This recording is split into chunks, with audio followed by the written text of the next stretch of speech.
don't understand why you're 40 years old and playing this game still. So. Well, I mean, what game do you think you're going to be playing when you're 40? When do you think you're going to stop playing games? What's the age? What's the cutoff age? When you're out of high school and college. You're a high school kid? Yeah, I'm out of high school. Yeah. How old are you? Why does it matter? Well, I mean, you foresee yourself in the future quitting something you love, like video games? Do you not love video games? You just cruise through it. I mean, I think it's a little bit of a waste of time when you're that old. But. Well, how do you know? You're not old yet. I mean, I can think of probably reasons that video games would be a waste of time for a high school kid, too. Do you have a 4.0? Are you in honor classes to get more than a 4.0? No, but... You know what I'm saying? There's more things you could be doing to improve your life than playing video games, too, right? Yeah, you study and not play games. Hey, just recreation, man. Having fun. Ain't nothing wrong with that. All right, then.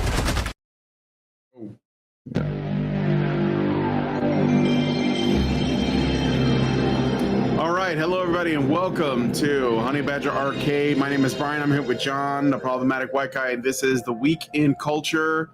We got a lot to get to today, this week. As always, because I do this at the end of the week, I'm usually not the first one to the party, but I'm fashionably late. But I did bring the best gifts, the best booze, the best snacks, hors d'oeuvres, whatever, main course. So you're the guy, man. I tried to be. I just can't be here all the time because I do so much other stuff.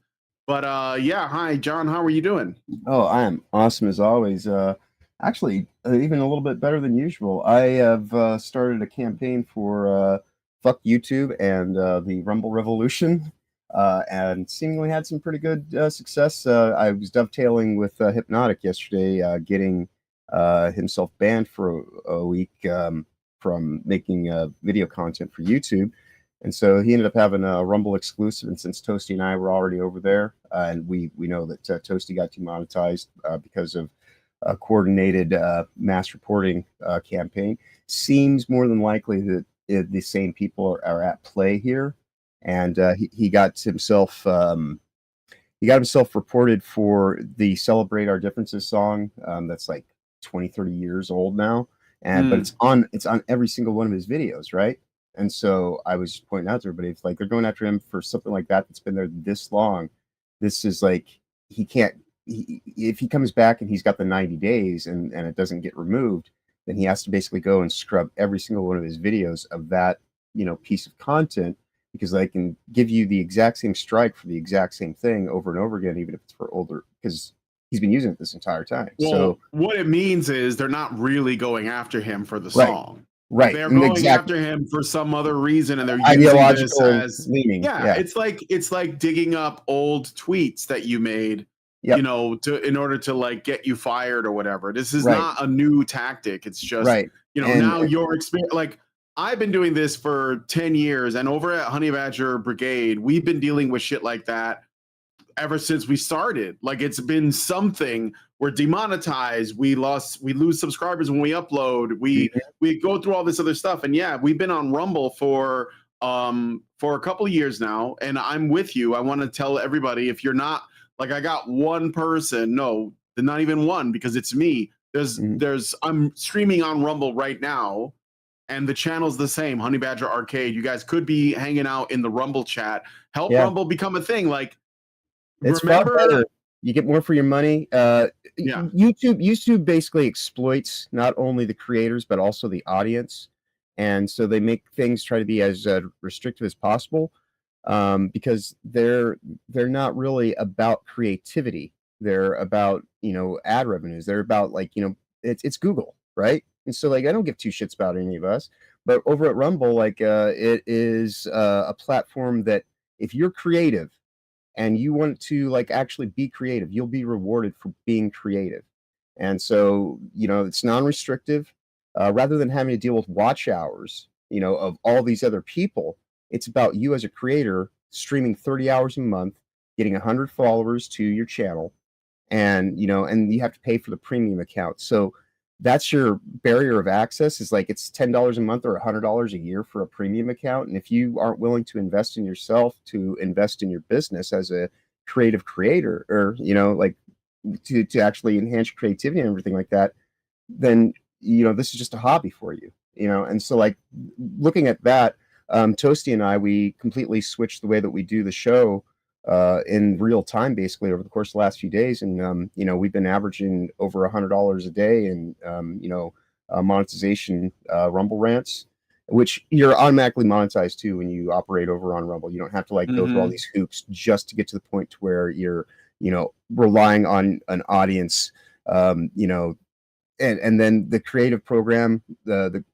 is actually rewarding, and it rewards you for just being there and being creative, whether or not like you're getting mass views. As long as you have a quality audience, that's what matters. And so that, I think, is the reason why I spent like 2 hours yesterday along with Toasty at the beginning of her show, and I was just basically going off like I don't know. Hypnotic described me as a general going to war, but I was basically given like a revival, like an old minister, like in a tent, just telling people like, how like I'm not telling you what you want to hear, but I'm telling you what you need to know. And it was so I'm ecstatic. I'm elated. I got a couple hours of sleep finally. We definitely have a lot to get to, but I'll last word about Rumble is if I am on Rumble, please consider following me on Rumble. I know it's hard to like change habits because YouTube is something we're so used to, but I think it's totally worth it.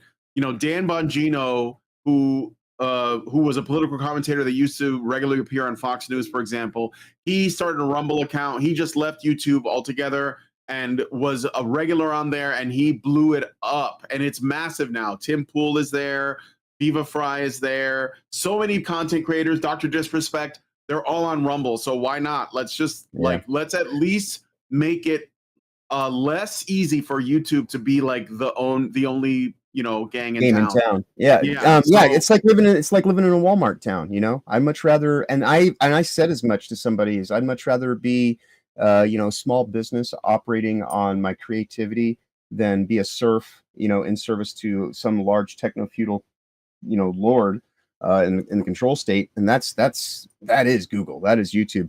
So what you might do, if you haven't already, is pin a link to the Rumble version of the show to the top of the chat would be the best suggestion I'd give, and then we can just always mention to people, because that's what we've been doing over on Toasty's channel, which I want to say hi for Toasty. Hola, chica. It's always good to see you. And there's Furious Dan there in our chat as well. Yeah, I just sent it over all the time. So if you guys want to, but let's get into it because we got a lot to cover today. So first, I wanted to give a shout out to the Jamcast guys over at It's Base. They have announced the theme for their next game jam. This is the Spring Jam, and the theme is Get Your Ass to Mars. It's called the Red Planet. That's what they're calling it, and the game jam is basically like a short contest for indie developers to try and throw a game together in like 2 weeks, and there will be prizes. We're gonna have judges on. I believe that at least I'm hoping to be involved because I was before, kind of like as a host. Right. I know for sure there's gonna be Ian Crossling, who is one of the, he's like part of the Tim Cast group, the Tim Pool group there, and Andy Pants Gaming, who has a pretty big channel where he talks a lot about the problems with woke games and stuff. And that's it for now. So there's definitely going to be another judge, and I'm going to be involved. But yeah, please check out the It's Based. Just go to itch.io. I'll put a link in the description. Basically, if you look up It's Based on Google, you'll find it right away. Hi, Toasty with the Mosty in the Rumble chat. What is up? I'm highlighting your comment right now. Looks like you put in some of this action here, some Trump action. Problematic. Yeah. What's up? Okay. So anyway, let us now get into the stories. We have a lot to cover, so let's begin. But yeah, shout out to the It's Based Jam guys. Hopefully, you guys are doing well. So Nintendo Direct happened, and I honestly got to tell you, I wasn't paying like super attention to it, but I did notice a conversation around a few things, like some of the new releases, which we might look at, later on during the cake portion if we have time. But there was a big discussion about like price points. So let's look at this article from Mobile Syrup that discusses everything that happened in the what? I'm just thinking back to this direct. Like I watched it again last night when Hypno was covering. It is something. It is something else. Like the DEI is not too high on on the list of things, but it's more about globalist driven corporate fuckery. But continue. Sorry. No, it's okay. So the only thing I heard about it was something about the price points being high, very high for the games. And I think that was the thing that stood out. But they right here just sort of breaks down all the games that are coming out. But one of the things that I heard about was that the games, they're talking about the prices for the games are going to be like $80, and that the console, the Switch 2, was announced. Yeah. And the Switch 2 is going to be, well, I don't know if we have a definite price on that. Oh, yeah, we do. Well, we did. So here's the thing, like the price is, and I almost for today's thumbnail, to be honest, I almost used the Drake meme of like the no and showing like the old Xbox One. Remember when Xbox One came out with the game discs weren't going to be game discs, they were just going to be authentication discs, right? Oh yeah, that's right. Yeah. And then like I was going to do the other image of like the point, and that's the one, and because Nintendo's doing the same thing with their physical copies, they're making an authentication token cartridge, and you still have to download it digitally, and so all this kind of stuff. But yeah, it's $80 for their premium, right? They're doing like dynamic pricing kind of thing, and so for Super Mario Kart Worlds or whatever, Mario Kart World, either way. Mario Kart World. Yeah, whatever. It's like the 9th one, so they don't want to use the number 9 because it's bad luck. So, and they're choking on their hubris, but so they want to like nudge people to get the digital game because it's $90 for the physical copy plus tax, of course. So when people are like, "Oh, Grand Theft Auto is not going to be $100," bullshit. Nintendo, the good guys, quote unquote, is putting out a game for $90 where most places have like 10% sales tax. At least that's $100 game right there to buy the physical copy, just so you can do an authentication download code to still end up with a digital copy. So you're not, we are well on the way to $100 games if we don't actually, do something to rise against this. But the price model was shown to be $449.99, which is a $150 increase off of the original price of the Switch when it debuted. And then everybody said way too expensive. And so they're like, well, we're changing the price. Now they're saying it's going to cost more because of inflation. This is not how you go about doing this shit. They're gonna blame the tariffs or something. Right. That's exactly what they're doing. And I said, unless they're going to try to like galaxy brain this shit and say, you know what, guys, we're going to take the hit for you. So because of inflation, because of the tariffs, we're going to do you a solid and lower the price so that it's only $450. So they can pretend to be the good guys when they're still doing this whole fucking thing as like, like a profiteering model. It's crazy. Oh, we got a dollar here from Dan. Yeah, I got a couple of Rumble rants from Furious Dan. Thank you, Furious Dan. He gives us one and says we're going to rise on Rumble, and then he gives us another one and says fuck YouTube, aka ScrewTube. That's what Dan Bongino called it. He called them ScrewTube, and he left them right away. And he built an audience, and it was so big. Now he left, and he gave his show, which was called the Dan Bongino Show. Now it's just called Vince because the guy who took over is this guy named Vince, who is an old friend of his. They're both Italians.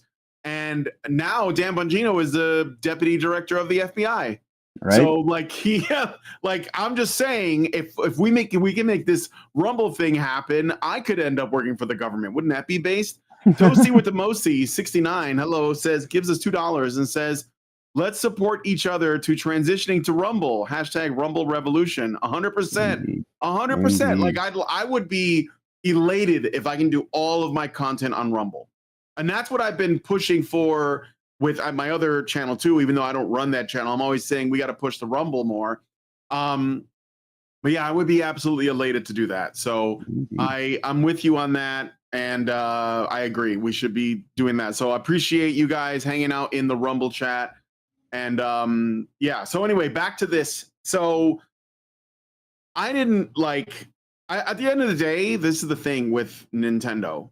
Like, we still live in a society where we can choose what we spend our money on. So getting like bent out of shape about it is it's a little bit silly because you can just not buy the stuff. But if you just have to have your new Metroid and you have to have your new Legend of Zelda and you have to have your new Mario thing, then I guess you're just going to end up spending your money. But this is like, you know, the at the end of the day, you get to make the choice, and I'm choosing not to. Like, that's why I didn't even know that this had happened, because like it's like a part of me that like, oh yeah, I kind of miss the Nintendo stuff. But nostalgia's a hell of a drug, you know? Yeah, it is.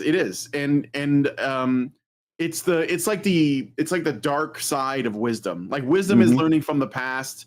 You know, nostalgia is addiction to the past. Yeah. So like, and I think that there's a place, you know, there's a way to like indulge in some nostalgia without it being harmful. But I think that this could be an issue. Now, one of the things that I thought was interesting too is because people are crying about $80 games, but like, you know, when the Super Nintendo Entertainment System was out, the Super NES in the early 90s. Yeah, these are very different things. Games were $75. No, I know, but I'm saying games were already $75. Oh, I know. The problem isn't the price, even though that is, and that's $75 in 1991 money.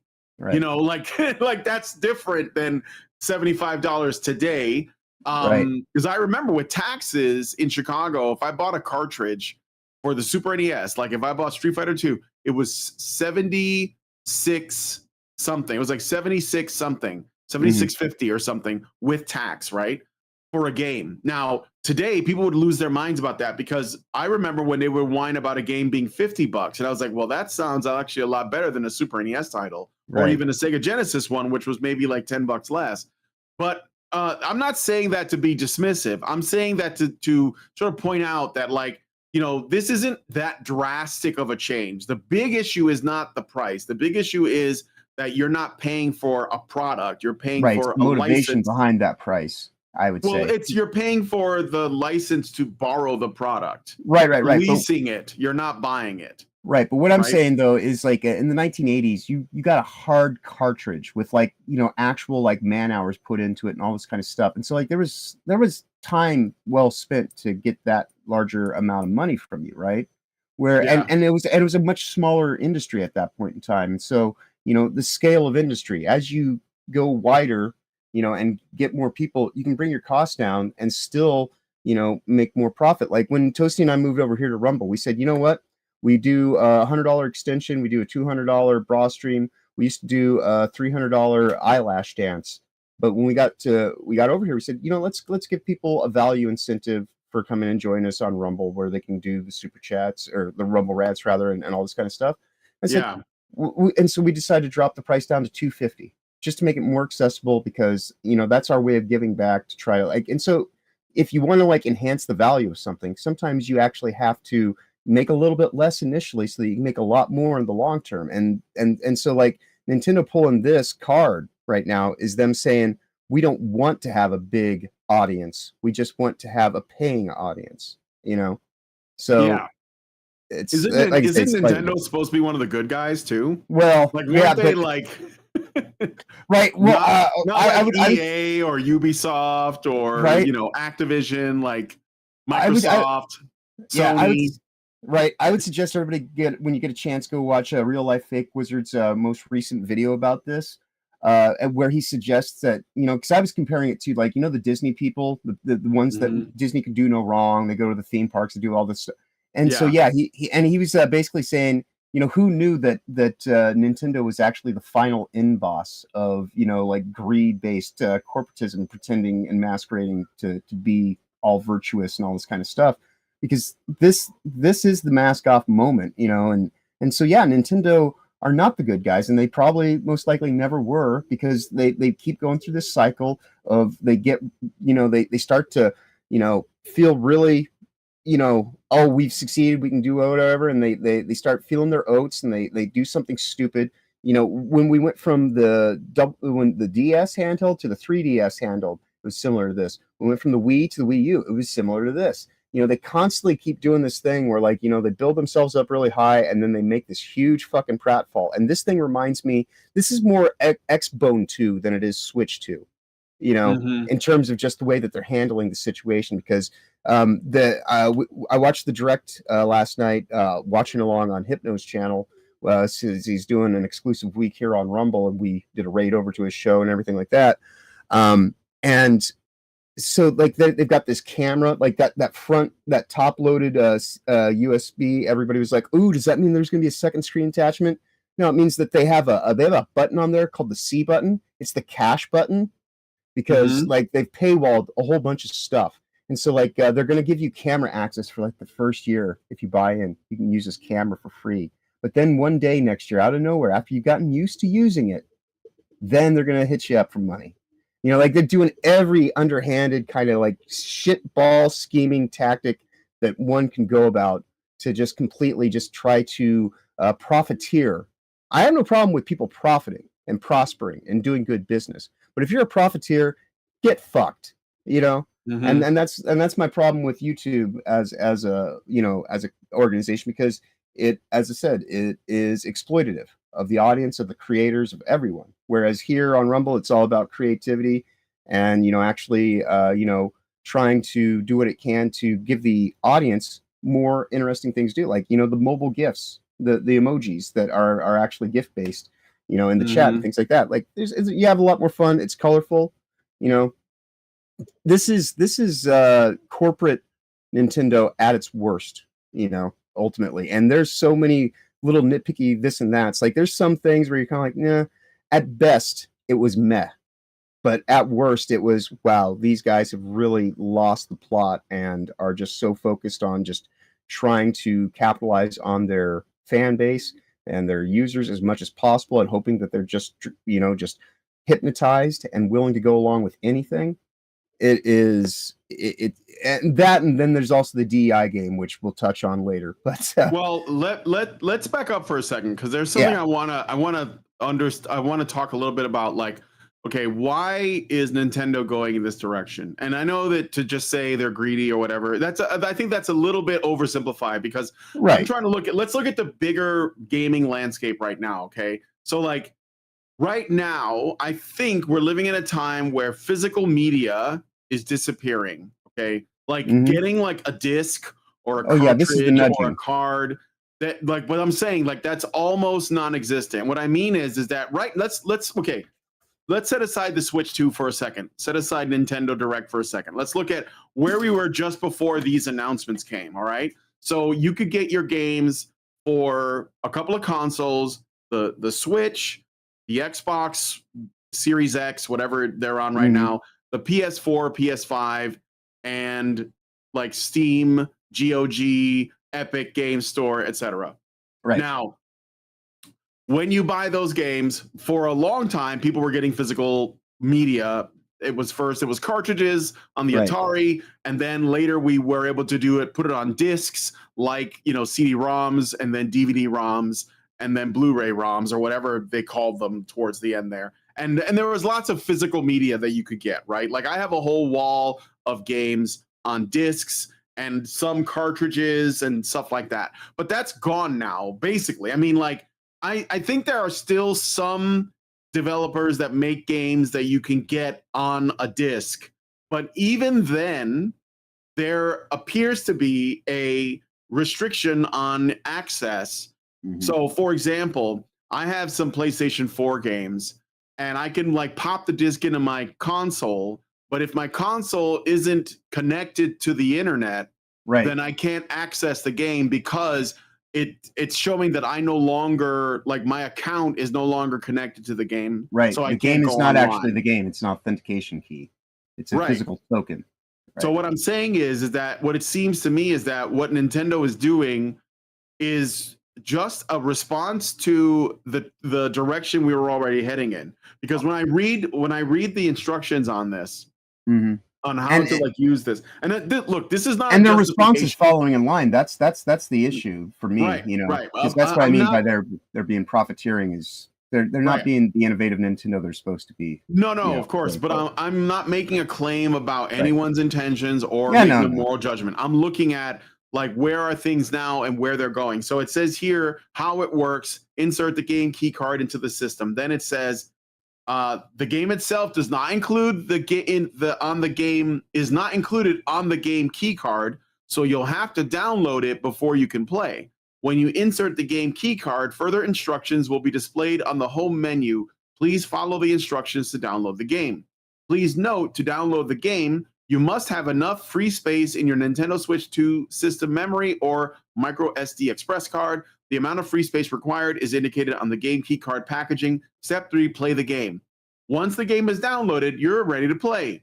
An internet connection is only required when you launch the game for the first time. After this, the game can be started even without an internet connection.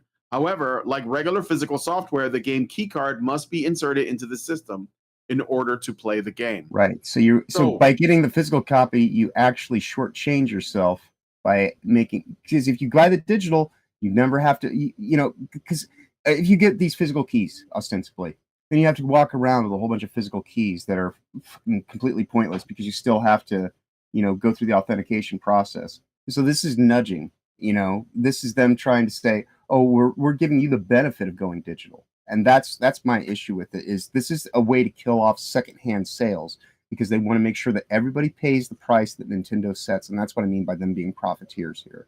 No, I get it. What I'm asking the question, I'm proposing this to the audience. Okay. So it looks like the direction that gaming is headed right now, and I'm not saying this is a preordained or like it's destiny and there's nothing we can do about it, but it looks like Nintendo is trying to respond or is responding to like what everyone else is already doing, and they're trying to like find a way to do it in their own way. Like the key thing that stood out for me is they said an internet connection is only required when you launch the game for the first time. After this, the game can be started even without an internet connection. But like right now, if I don't have Steam, like if I'm offline, I can't play any of my Steam games. And Steam is like, no, you can't. I don't think you can. Yeah, no. Well, I mean, there are like my Steam Deck. I install games to the Steam Deck, and if I'm not online, I can totally. My Steam Deck is full of games. There's no authentication. Yes. Even when you're not online, you have to be logged into Steam, and you don't have to be logged into Steam to play. No, I load my games onto my Steam Deck, and they just work. That's it. Okay. So that's what I'm saying. It's like that. This is the worst of that. And so like and so I think at the end of this Nintendo Direct, Valve more than anybody is the one who has to be going, yes, this is so good for us. Because Nintendo's sitting here like setting up all their digital download stores, and they're never going to put stuff on sale ever, And if I want to like get like 5 to 10 games for the cost of what one Nintendo game is going to be, I can do that every few months. They constantly have sales over at Steam, constantly, and that's not something that you see from the console end of the game industry, and I don't see that changing. So do you have to have online access for certain games? Like if I were to play Death Stranding on my Steam Deck, then yes. But if I just go and just take my Steam Deck with me and I don't have an internet connection, all the games that I've loaded to the hard drive or my SD card on there, they all work. And if I want to have the back catalog of say the entire Nintendo, life systems throughout, say like I want the Nintendo, Super Nintendo, Nintendo 64. I also want to get a Genesis, PlayStation games, all that kind of stuff. I can load those on that Steam Deck too, run EmuDeck, and I've got like all that stuff, and I don't have to pay a monthly service charge or a yearly service charge or anything like that for access. And it's not like Netflix where it's curated and you only get like, these so many games out of the 1,000 that could be there, because Nintendo, much like anybody else, is not going to put all the games on an access server because they don't want to pay server fees for stuff that's not getting played.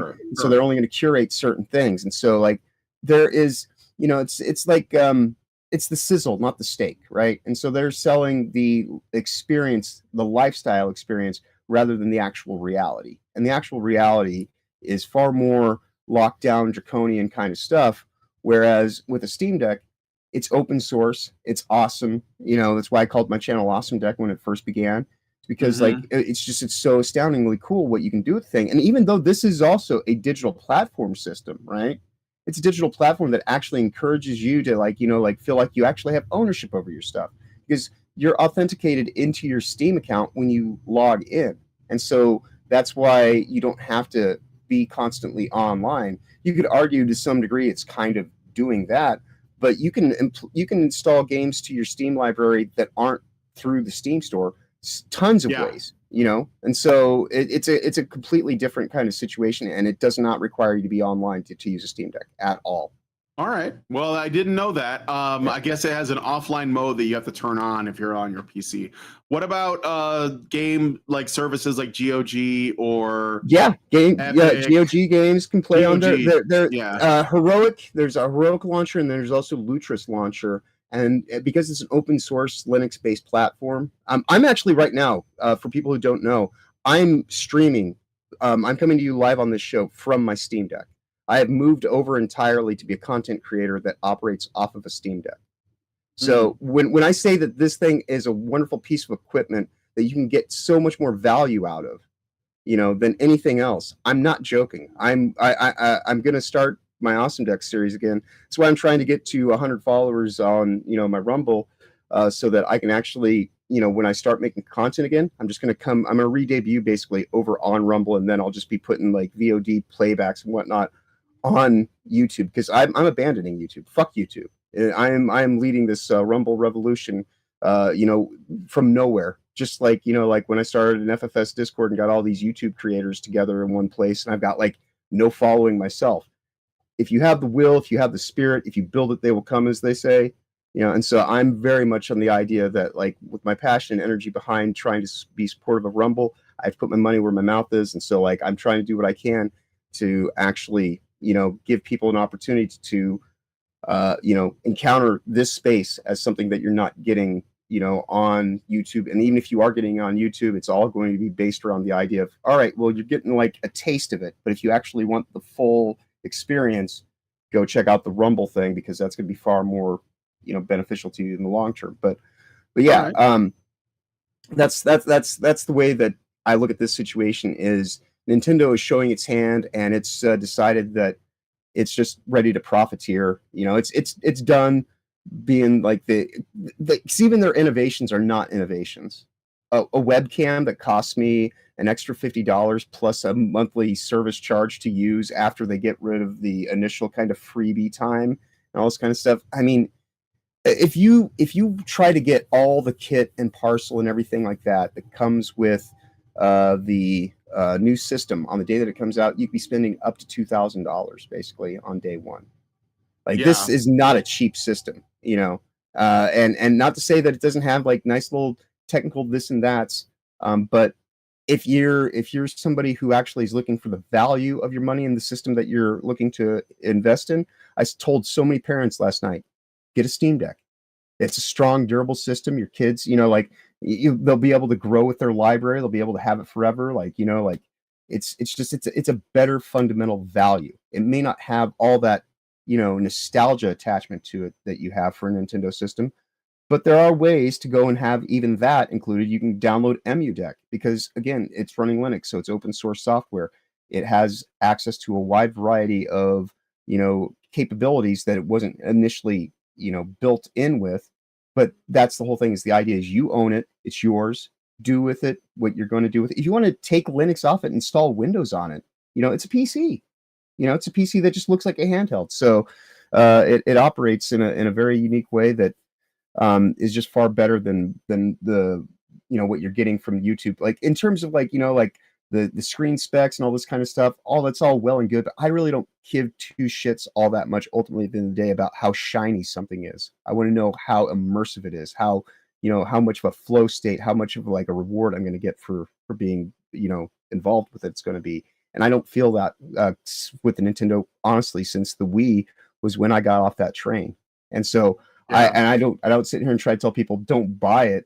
You know, if you want to and you're convinced and you're, you know, just so hard in the paint that you're gonna, you know, do everything you can to like tell everybody how much you love this thing and nobody can say anything against it for you, fine, by all means, have at it, have fun. I wish you nothing but the best.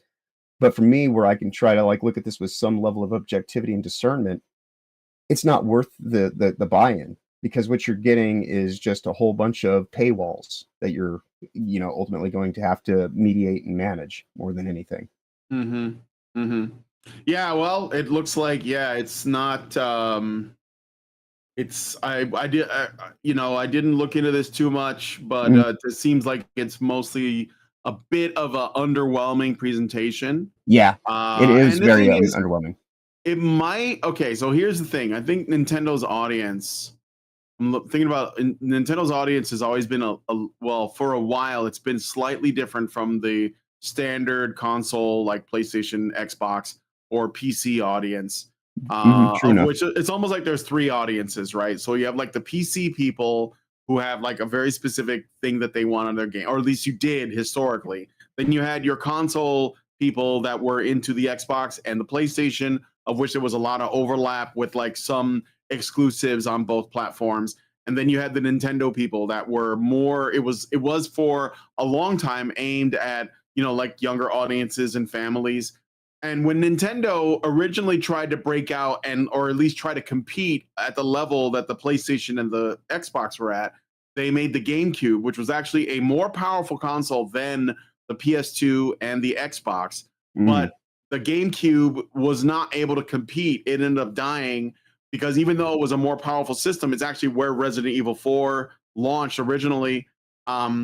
It just wasn't able to compete at that level, and they got away from their like original sort of, you know, target, right? And then the Wii came out after that, and it blew up. Like everyone had a Wii in their house, but it was aimed at the super casuals, right? Kids, parents, old people, families, that kind of thing. And so the Wii blew up, and then from there, I think that they've been trying to like stay in that lane. And with the Switch, they kind of like moved a little bit into that more competitive arena because there were people that were like, well, look, you know, we like the Nintendo games, but we want games that are gonna be like running this stuff that's on like the high-end PCs and the high-end consoles like the PlayStation 4 and 5 and the Xbox One and Series X. And so I think Nintendo is trying to figure out where it fits in, and it's sort of losing the plot because I think that the young people are changing too. Like they do a lot of their gaming. First of all, during COVID, a lot of people built PCs, and so like consoles in general were hurt. Like this last generation was the first generation that I didn't buy any new consoles. I didn't get a PlayStation 5. I didn't get whatever the Xbox was. I didn't get a Nintendo Switch. I wasn't interested. I figured I still have my old consoles and I could game on my PC now because I had like a decent PC. And I think a lot of people were building PCs during COVID. So you have like a surge in PC player base, which is why Steam is like the talk of the town, which is likely why Steam also made the Steam Deck, or at least like started to really like invest in it more because now they have an opportunity to build their own platform. Right.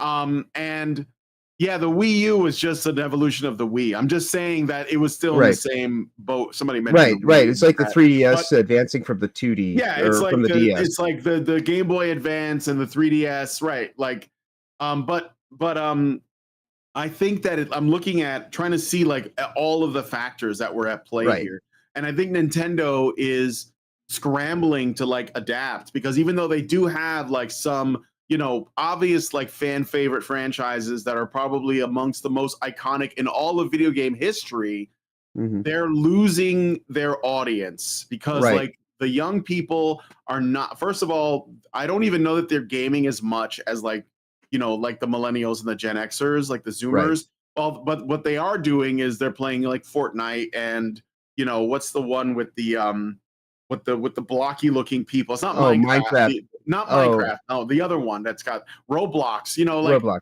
Yeah, and that's not like that's not Mario. That's not Zelda. Right. So that's not Metroid. So like I think that Nintendo is. I think they're in a bad spot, and I don't know that they're going to be able to get out of it. And I think that this is an opportunity for Valve to really rise up. Yeah. So I'm and I think they will. I mean, like the Steam OS is going to come out. It's going to be like a thing that maybe normalize. I know that my Windows 10 is basically going to be phased out. Like they're going to stop supporting it, I think, in July of this year. So I'm going to have to change my operating system. And I've heard nothing but terrible, terrible things about Windows 11. So I'm going to probably look into a different OS, which I'd have to learn how to use. Yeah. Windows 10 and the Steam OS are very comparable in terms of the stuff that they do.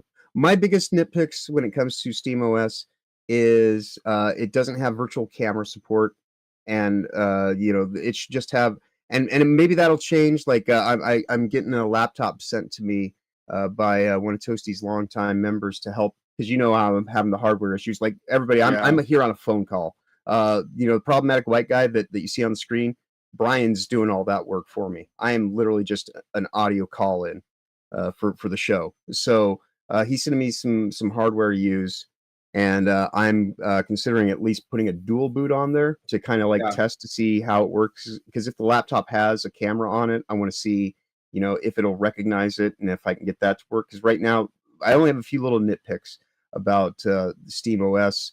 And they're not even necessarily about the OS itself. It's more about like the way that it is integrated with some pieces of software like OBS, which I love to use because it's a free open source system. I can't currently run virtual cameras for the other shows that I stream on through my Steam Deck because there's no virtual camera support, and so I can't just go and put an image there. So if they could fix that, that would be great. And God, there was something else that I mentioned last night, but it's escaping my mind right at the moment. That's how good and effective it is in so many ways. Is that like I have to sit here and think about what is it that I would have to change on here. And right now it's just like the most nitpicky bullshit that is superficial to most people, because most people don't care about like having a camera on their gaming system, and that's one of the things that Nintendo was trying to sell during this Nintendo Direct is like, basically Discord on your game service. And so like you sit there and like you talk to each other and have a whole bunch of floating heads, like, on your video game screen. And it's just, I don't know. It's so they're trying to keep up tacky with, as fuck trends, and they don't know. Like I think they're struggling. They're losing their way.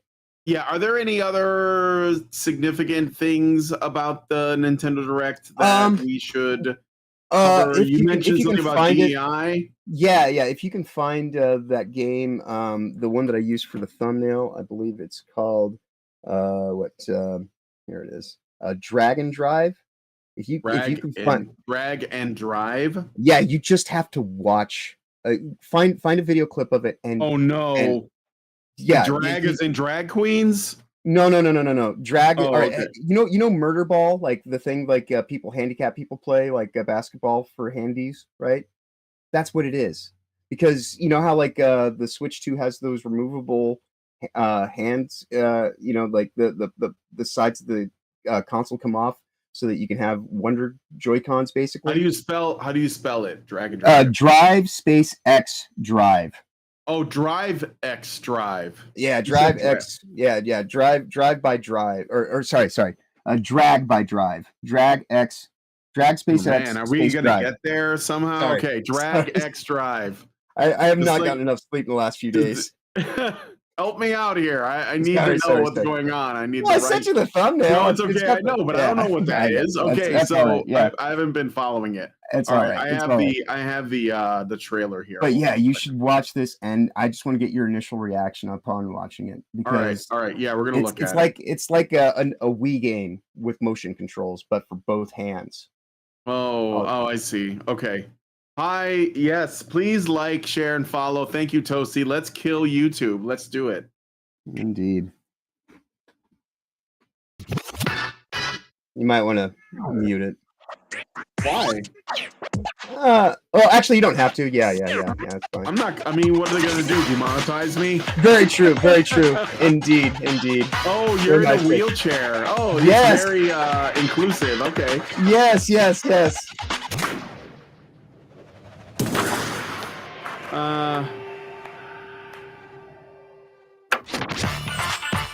I mean, it's like, but why, right?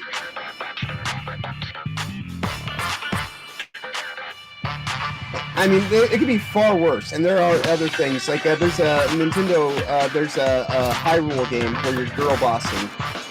You know, Hyrule Warriors and stuff like that. Warriors, yeah, sure. Yeah, Link is not there, so you know you're a whole bunch of shield maidens, and so like there's covert wokeness going on, but this is probably the most egregious thing. But it's just like, why this? You know, and it's and their tech demo game is not installed on the system. You have to pay for a tech demo. Yeah, like there's just so many things about this system that are just like, you went about this in the most profiteering shitbag way possible. I cannot support it. It's pretty lame. It's a bold strategy, Cotton. Right. And when I say lame, I do mean crippled. That is pretty lame and gay. I mean, I don't know if it's trying to like be woke. I don't know that it necessarily is, but it certainly is like, what the fuck is this? Yeah, I think look, here's the thing about all this motion control stuff. I don't know why they're trying to make this happen. It's so gimmicky. Like, it's just gimmicky, dude. Yeah. You guys remember, what was it the Xbox tried to do with that camera that supposedly like detected all your movements, and it never used worked? 30%. Yeah, used 30% of the system's processor, and was basically just in-house surveillance. And that's kind of the thing. Yeah, it's not. But like good. A friend of mine bought it. He was so excited. He was like, I think there may have been an attempt to do like some Dragon Ball thing on there. I could be remembering this completely wrong. Mm-hmm. But Mr. YouTube says, so part tank, part robot. It looks good. I mean, I think it's the Kinect. That's what it was, the Kinect. I was trying to remember what it was called. Yeah, on the X phone. That's super gimmicky. Like, all of it's really like the Wii. I was just talking about, like, the Wii blew up, but I think it was a gimmick that did not have lasting power. Like, yeah, you play like Wii Sports, and everyone knows it because, you know, they had like the tennis and the golf and the bowling. Right. And it was great. Like, old people in old folks' homes, I'm sure they play the shit out of it, you know, but it's not something that you can build a lasting franchise product on. So I don't know who the wheelchair basketball game is for. I hope it works out for you guys. Like, if you're into that, it could be fun, but it looks like it's just another gimmick. Like, right. You know, well, I even think that VR is like borderline gimmicky. Like, I'm gonna try to play some VR games. In the coming months. I'm gonna devote a month to either VR games or like a game, modded games, and make one of them playing the Half-Life VR mod, because I never played Half-Life before, and I think there's a VR mod for it now that I'd like to try out. So if I'm going to play Half-Life the first time, I'm going to do it with the VR mod. That could be interesting. And there are horror games like that one you and I were playing. I believe. Lethal Company. No, not or Lethal Content Company. Warning. Content Warning. I think Content Warning has a VR mode in it, and there's a couple of other like kind of horror games that have VR modes. I believe that Resident Evil Village has a VR mod, and Resident Evil 4 has a VR mod. So those could be super fun. But like, yeah, VR is legit. I'm not saying it's not, but it's very niche, and that's the thing. It's an expensive thing to get into, and it can add a lot, but you're talking about something very specific. It's not going to be a substitute for gaming. I think that most gaming is not going to be that.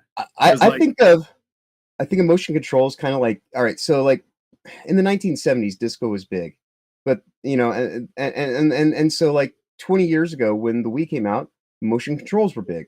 In the 1990s, you could still have, I suppose, a discotheque and like, you know, play like a whole bunch, but you're not going to get the majority of people to come into your place to disco dance all night in the 1990s, 20 years later.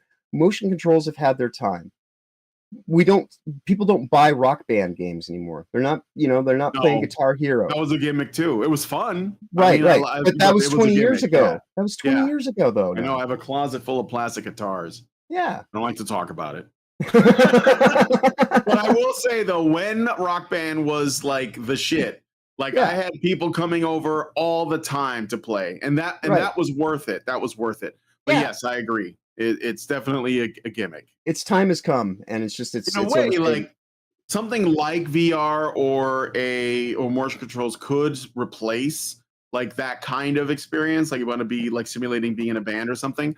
But yeah, no, I mean, I think it's a very specific niche, and this game, and look, I'm not shitting on it. Like I said, if you might, it looks cute, but it's not gonna be like a lasting product, you know. Like there's not a lot of sustainability there.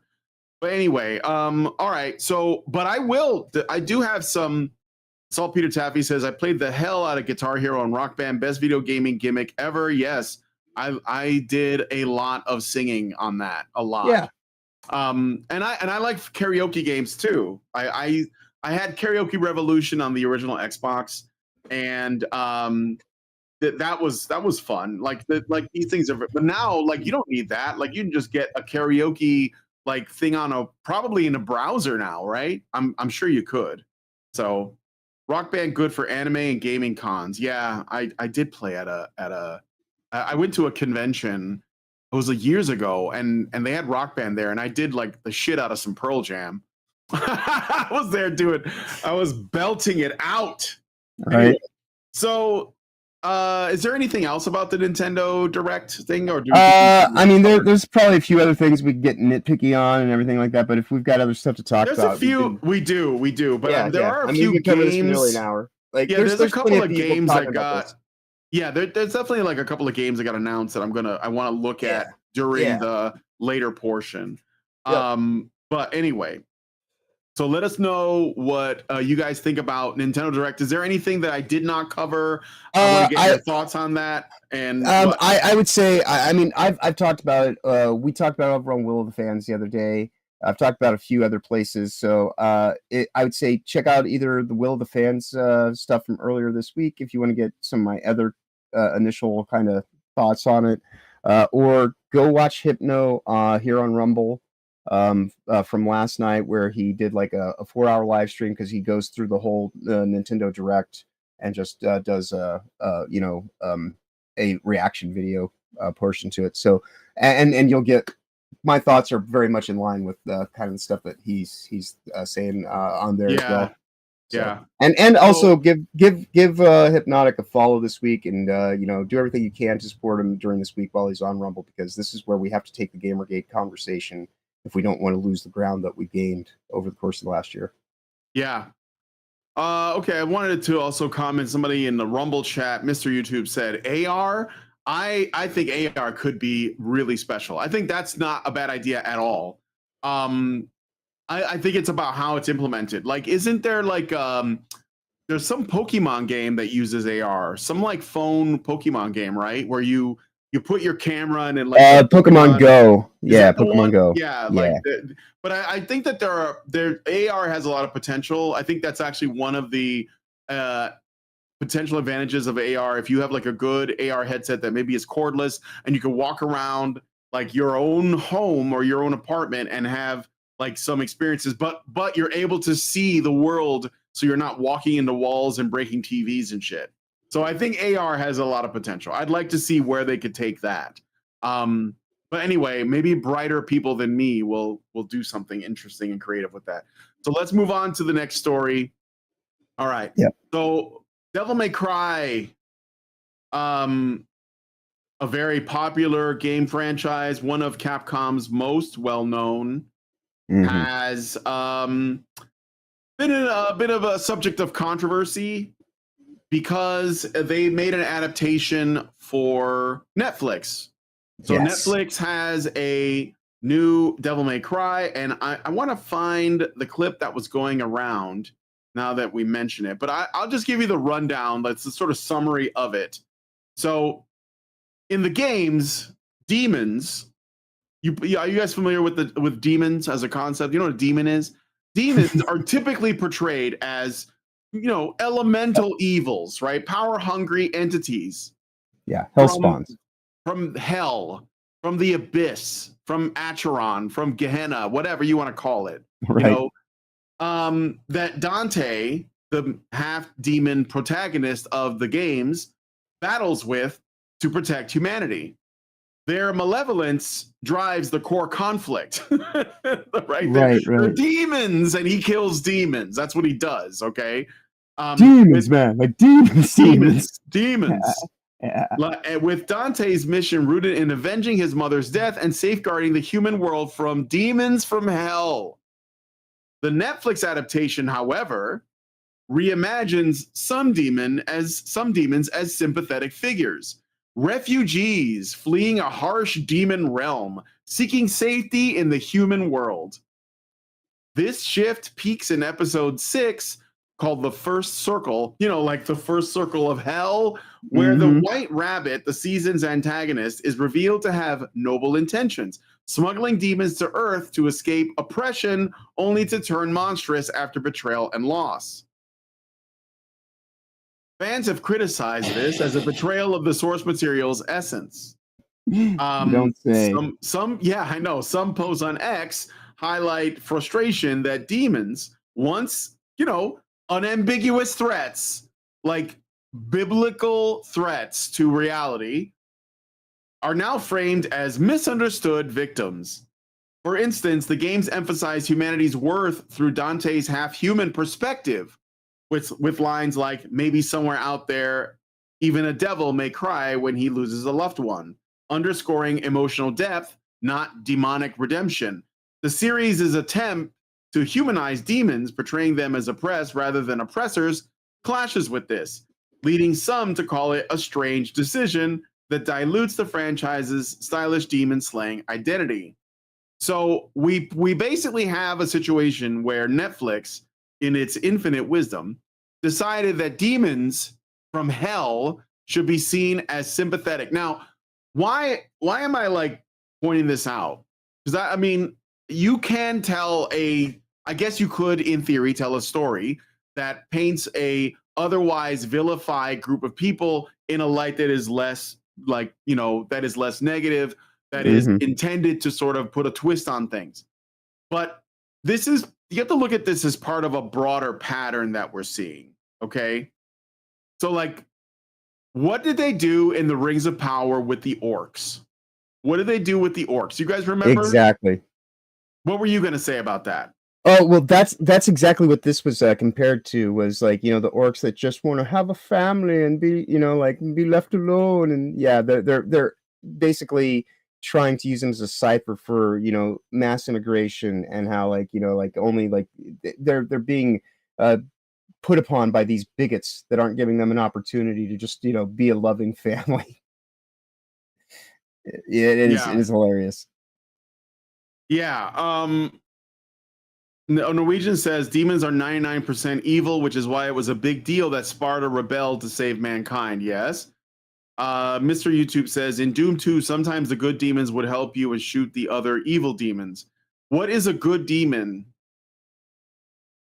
I mean, like, okay, I guess like there's another side to this too, which I'm going to get to. It's not just them portraying the demons as refugees, which some people jokingly say, so what you're saying is, you know, like the migrants that are like entering various parts of Europe, like from Muslim countries, you're saying that those are demons. And that's one way to look at it. But I think that what they're trying to do is it's a nudging towards this cultural moral relativism. Okay. Right. I'm reminded of the opening act of Baldur's Gate 3. And I know that for a lot of you people that are watching this, Baldur's Gate 3 is probably a sacred cow that I can't criticize. And I would say to those people, it's not that they're being called, you know, the demons. It's that we look at them as demons, and because we look at them as demons, we're bigoted assholes. Is what they're really trying to spin. That's what they're trying to say, right? But like in Baldur's Gate 3, in the opening, you would say that first act, right? You are in a in the Forgotten Realms, and in a particular area that is occupied by a lot of tieflings.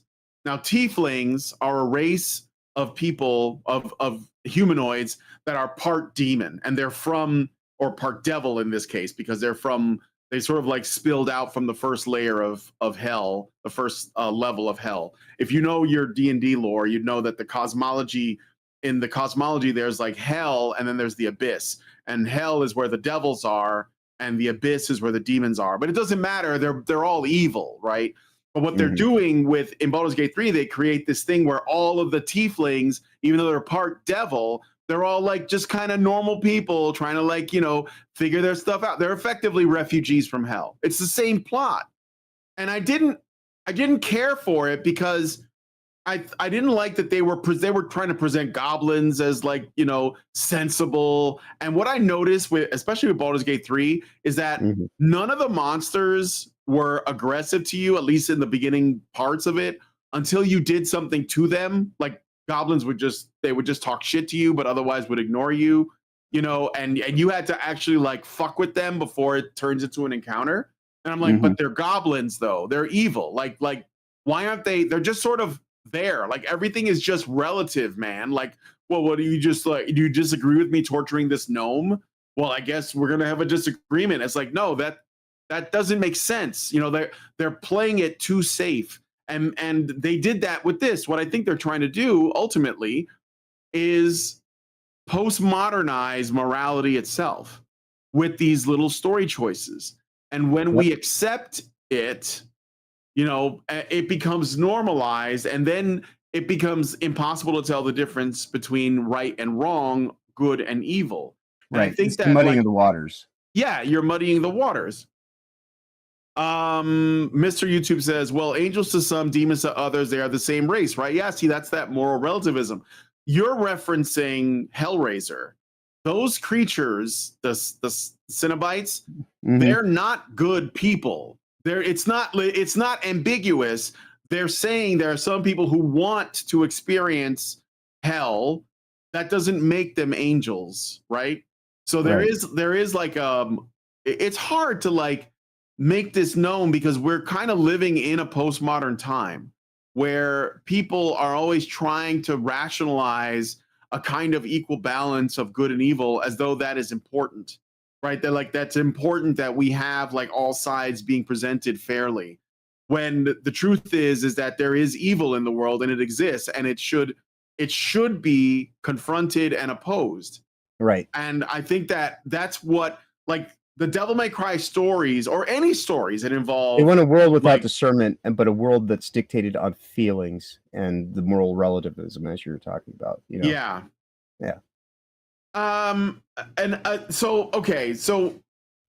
I know that this is going to be hard to sell, but like I think that you are going to only see more and more justifications for evil on the basis of standpoint theory and sort of like this postmodern moral relativist view. And Alyssa Mercanti is one of those. She everything that she does is because she has a moralistic perspective and a viewpoint that everything that she does, the means justify the ends, right? And so like she can sit here and run whisper networks and do all this kind of stupid fucking bullshit, make targeted harassment campaigns, as she would call them, by having people mass report everyone's channels and everything like that, because she finds us to be, a problem, right? And so she engages in the very thing that she's trying to sue someone, for, because she's deflecting and projecting, even though she's the one who actually is now embroiled in like, what seems to be possibly a federal indictment for having a for-pay server set up so they could run a whisper network to actually do their doxing, bullshit and all this kind of stuff. So, like that's what you're getting at. Is like these people, like she wants to be seen as the angel when she's actually the demon, in this situation, in many ways, because it's like she, and she's not even like, like people are like, she's not the big bad. People are like, as soon as we get River, everything goes back to being normal. It's like, yeah, you said that about Kim Bel-Air. Neither of them are big bads. They are merely the manifestation of the energy that they feed upon. And so it's this ideological mindset, the capture, and all this stuff that feeds into it that creates them, And so you get rid of them, there's still just going to be another one that slots right into their place. It's just like, you know, when you have a bad coworker who falls on their face enough times that they get pushed out the door, and then the next person in line goes and takes their position.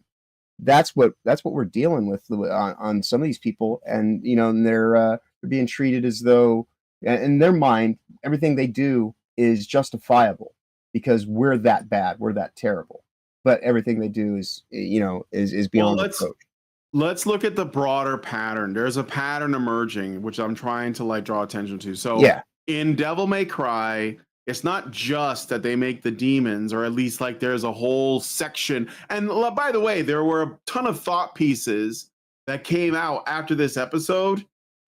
And like they're using this to make the case for this moral relativism. So it's not just a story, right? It's not just an element in the story. It's something that was put there on purpose. And then people in the media, in academia, in our celebrity culture, in all of the influencers, they're drawing on that and they're saying, look, this is really important and here's why. So it's not like these things exist in a vacuum, and it's not like these things are not part of a broader pattern. So I'm not going to display it, but I have this article from comic book, is it comic book CBR.com? It's like comic book review or something comic like book that. Reviews, I think, but just CBR works at this point in time. CBR.com, and they said Netflix's Devil May Cry anime has one episode that doesn't fit in, and that's exactly why it's important. Not only is it happening, but it's good. Yes.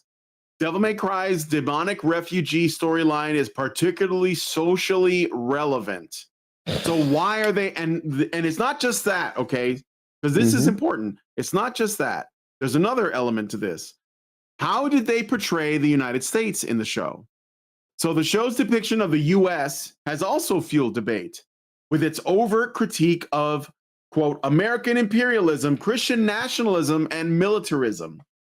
Set in a supposedly early 2000s inspired world, the US government, via the shadowy dark-com agency led by Vice President Baines, voiced by Kevin Conroy, RIP, is shown to as a zealous demon-hunting force willing to nuke hell itself, literally in a montage set to Green Day's American Idiot. Baines, a religious fanatic and a cowboy hat-wearing president, embody exaggerated stereotypes of American exceptionalism and post-9/11 paranoia, as noted by showrunner Adi Shankar. So the showrunner of the show, Adi Shankar, modeled the series on this. He did this on purpose. So you have a president. So like the US finds out there's a gateway to hell, finds out it's real, and they're like, we're going to nuke hell. And this guy is saying that's a bad thing. Like if there was a portal to hell that we discovered, why wouldn't we try to destroy the demons? But no, they're saying, no, that's Doom. Racist. That's racist. That's Doom. Yeah, that's Doom. No, but the Doom guy is racist. Like we need to bring nuance. They're gonna look. If you don't think that they're gonna try to bring nuance to Doom, then you're not paying attention. Right. This is like, why are they like? Why is it in all of these? Who are the main villains in Castlevania the series? The Catholic Church. The one on Catholic Netflix? Church. The Netflix one. It's the church, not Dracula. The church. Who did they make sympathetic? Dracula. How do they do it? Well, they had his girlfriend or wife be a girl boss scientist that gets killed by the bigoted anti-science church, the anti-vaxxers, whatever. Right. Like, I know that you're going to say, well, that was in the games. That doesn't matter. That was put there on purpose. Like, this stuff is not happening in a vacuum, and it doesn't happen for no reason. Okay?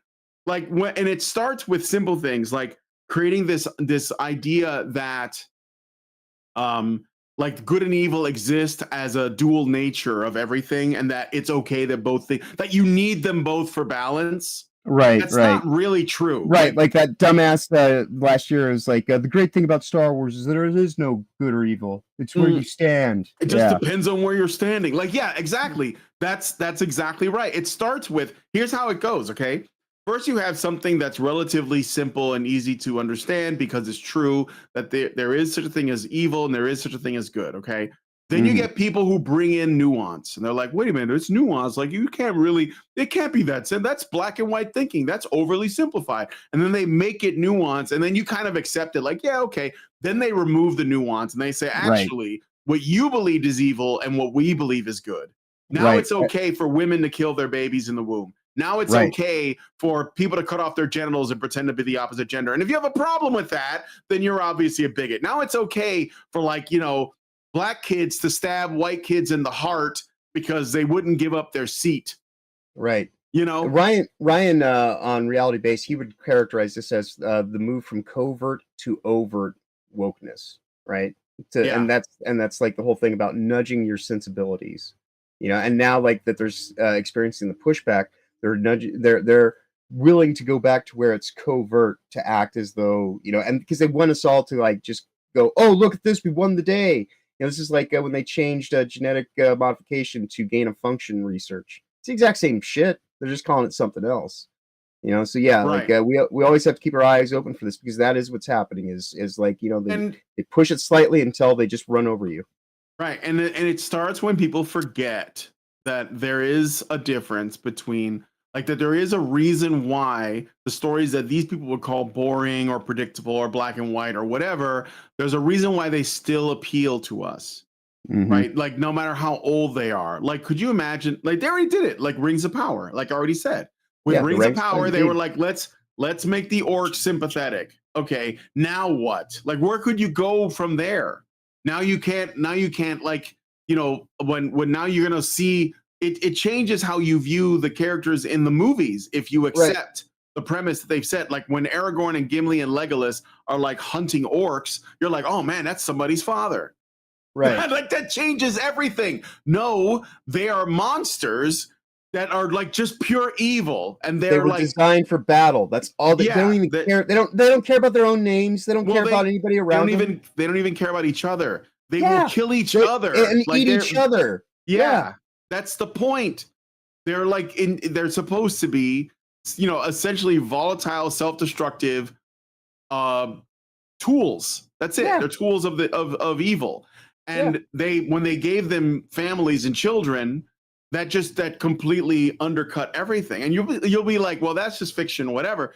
Sure, you can make up whatever you want to, but it doesn't mean that it ceases to have an effect on how we act in the world. Like, why do people care about stories? Right. Why do we care about stories? When they put stuff like that in Lord of the Rings, they are damaging the purpose of the message that was put in there by Tolkien. And they're making it something else. They're subverting the narrative, and that is narrative design for all intents and purposes, is to go and undermine the creativity behind it and have it be reflective of this top-down control state that wants to, you know, basically undermine your freedoms, undermine your civil liberties, and make sure that you feel as though you're equally worthless. You know, it's a complete and utter, you know, like they don't want people to be heroic.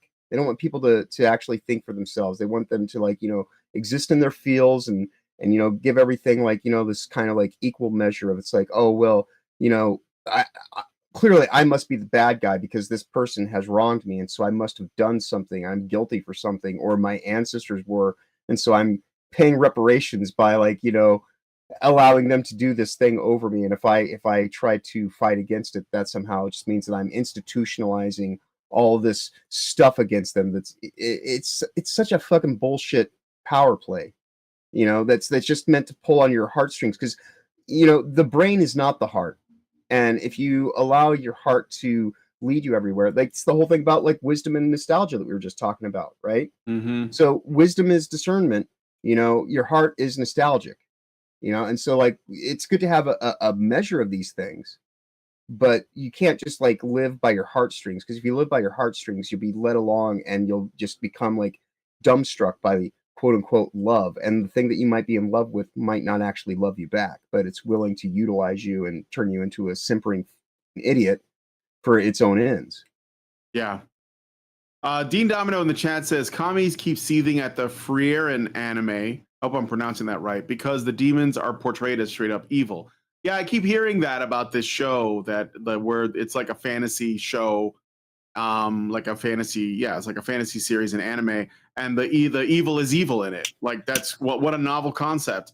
Where, that's another thing too. Like, where does it's so disenchanting That's another thing that I have an issue with when you do this. Like you disenchant the nature of evil when you work so hard to normalize it first and then moralize it afterwards, where it's like, no, actually it's good and you're evil. Like America wanting to like blow up hell is evil, is what they're saying. Can you imagine? And and actually demons are just like Muslim refugees. Like what are you trying to say?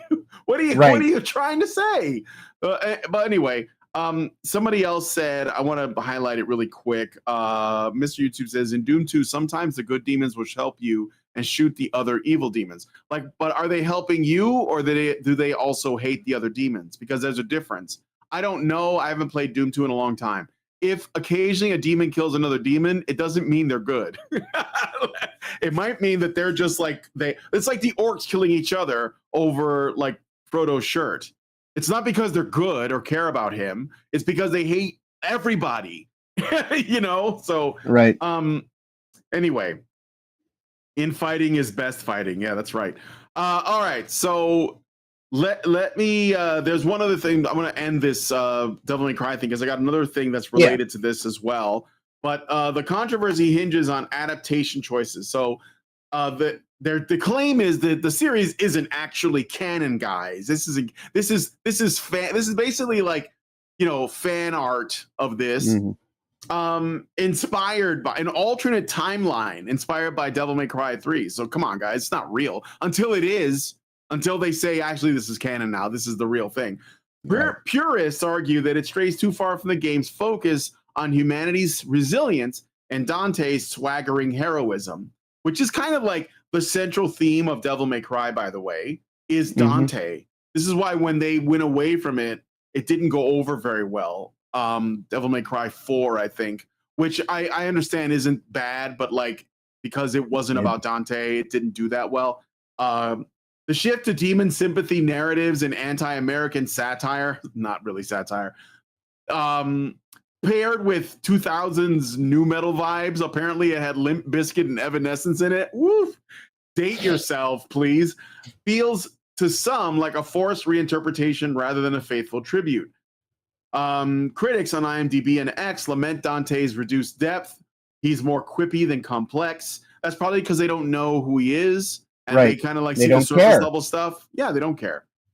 And Lady's edgy dialogue as tryhard, further fueling the sense of disconnect. Yeah, I heard they did Lady dirty in this too, which was actually my favorite Dante girl. There was like Trish, Lady, and there was a chick from the second game that really didn't go anywhere. And the chick from the fourth game, I don't even know her name. But like, yeah, Lady was the best of the Devil May Cry girls. Yet, the show's 92% Rotten Tomatoes score and 77 on Metacritic suggest broader appeal with praise for its animation and action.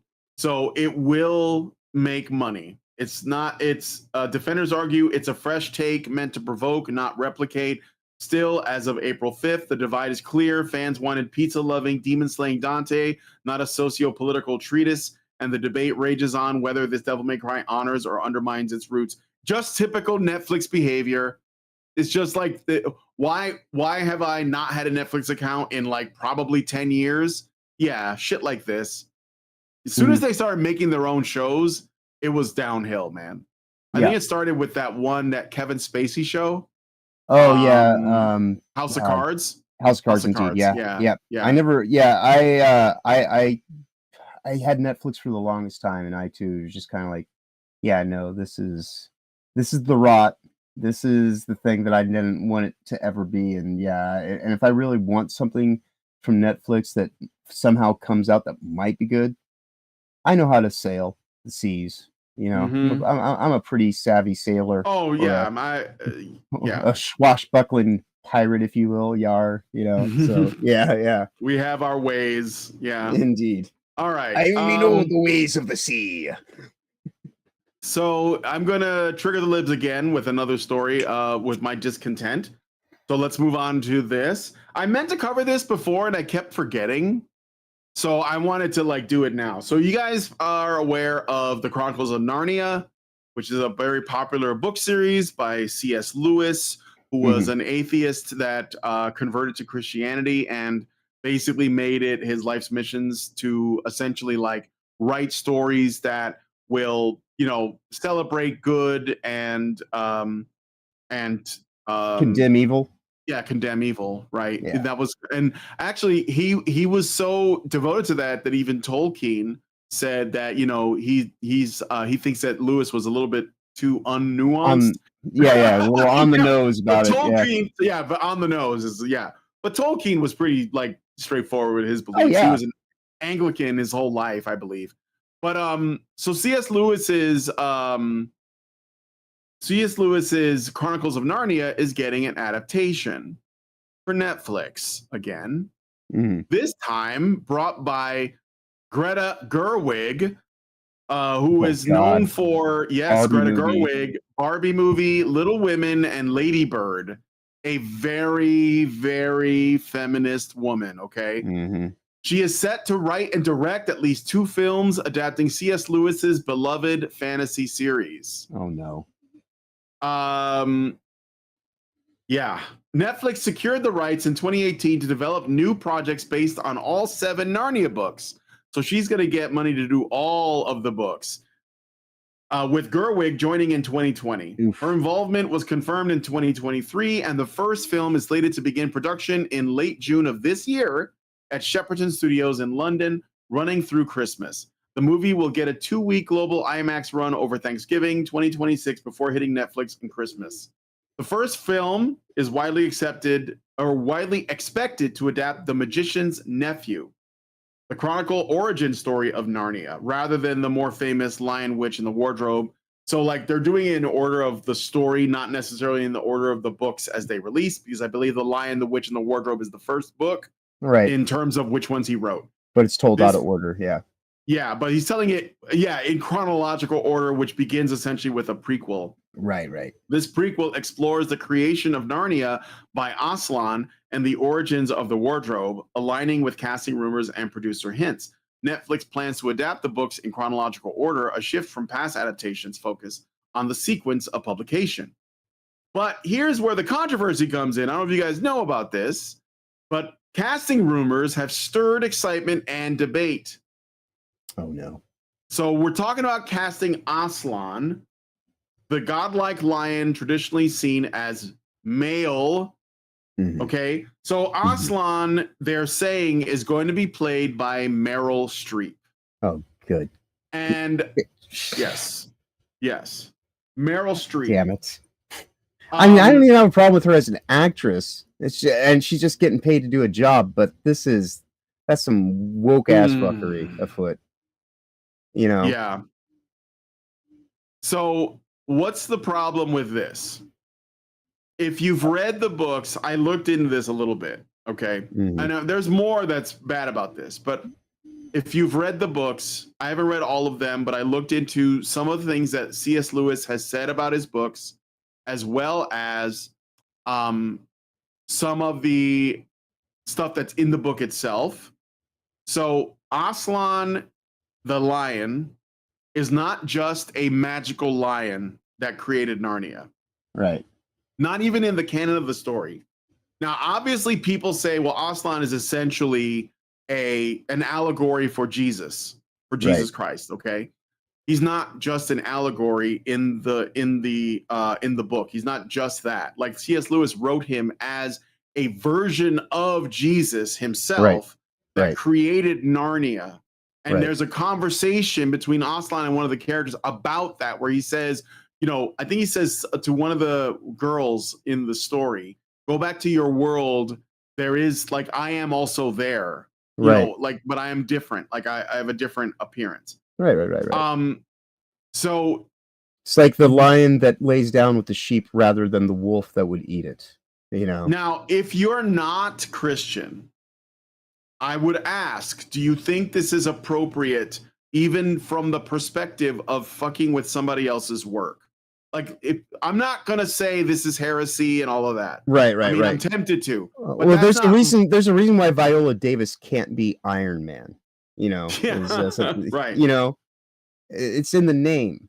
And it's a lion, not a lioness. And to go and just sit here and act like that's like just a point of, debate and in the detail. Oh well, then we're gonna have like a really highly sought after, award-winning, actress play the part. Mm-hmm. Are you trying to say that she's not good enough? No, I'm just saying this complete and utter miscast, and it's intentionally miscast so that you can undermine the actual substance of the story that you're doing your adaptation from. And so why are you doing that? Like what is so wrong about about actually showing people an adaptation of the thing that you would want them to buy the books for, and the this and the that, and what is this in service to? Because if it's not in service to the work, then it's in service to what? The message? Because that's clearly all that it can be.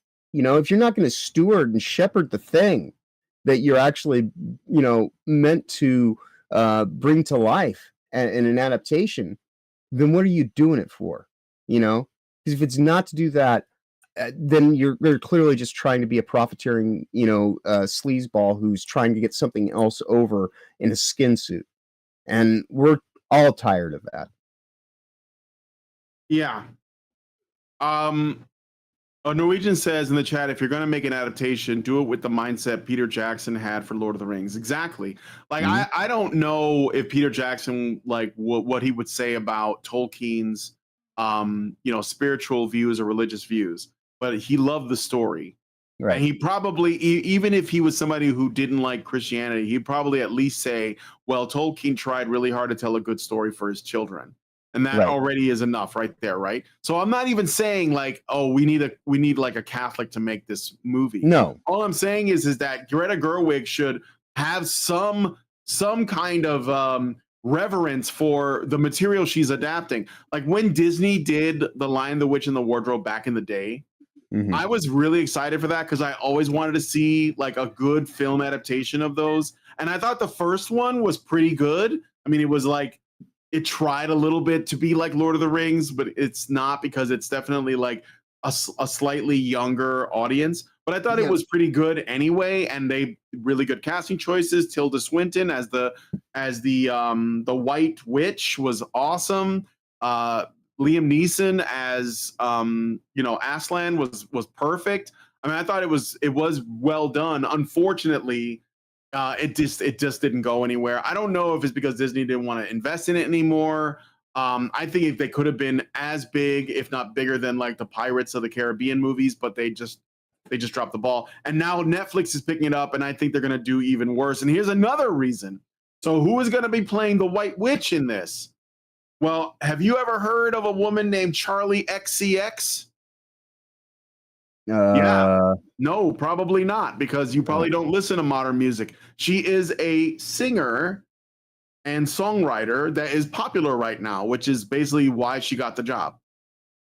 Gotcha. Charlie XCX is an English singer and songwriter who has done a lot of. She's a very active feminist, basically. Right. Clearly, yes. Yeah, she is, and a lot of her music is about like girl shit.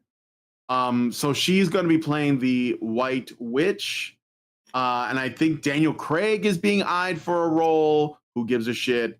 Sorry, but Daniel Craig hasn't been cool in a long, long time. Yeah. Even though I think he's a decent actor. So Gerwig's vision promises a fresh take. This is what she has said. She's going to be giving this a modern take. Producer Amy Pascal has teased it as a very new take on Narnia with a rock and roll vibe, hinting at a musical or stylistic edge, perhaps tied to Charlie XCX's involvement. Gerwig herself has called the project intimidating, citing reverence for its British roots and Lewis's Christian allegory. It's not really an allegory, it's pretty on the nose, which she aims to embrace with its paradoxes intact. Netflix co-CEO Ted Sarandos has described it as bigger and bolder than past versions. So, why am I talking about this? Like, does anyone even really care about the Chronicles of Narnia? Well, I think that it speaks to a deeper problem that we're having with our stories. So, like, people don't. Well, let me rephrase that. Men and boys don't read books anymore. Women still do, And the reason is because there are no books. There isn't really any literature that appeals to men. Someone in the chat, Mr. YouTube, says, I never read Narnia. Exactly. Yeah. So like it's not that the book wasn't for you as a child. Have you seen that article about like the science fiction writers on the New York Times bestseller list for like the last 20 some odd years? There's not one white guy ever. I heard about that. Yeah. Well, I've been talking about what was going on in literature for a while, like that there's almost no books for men.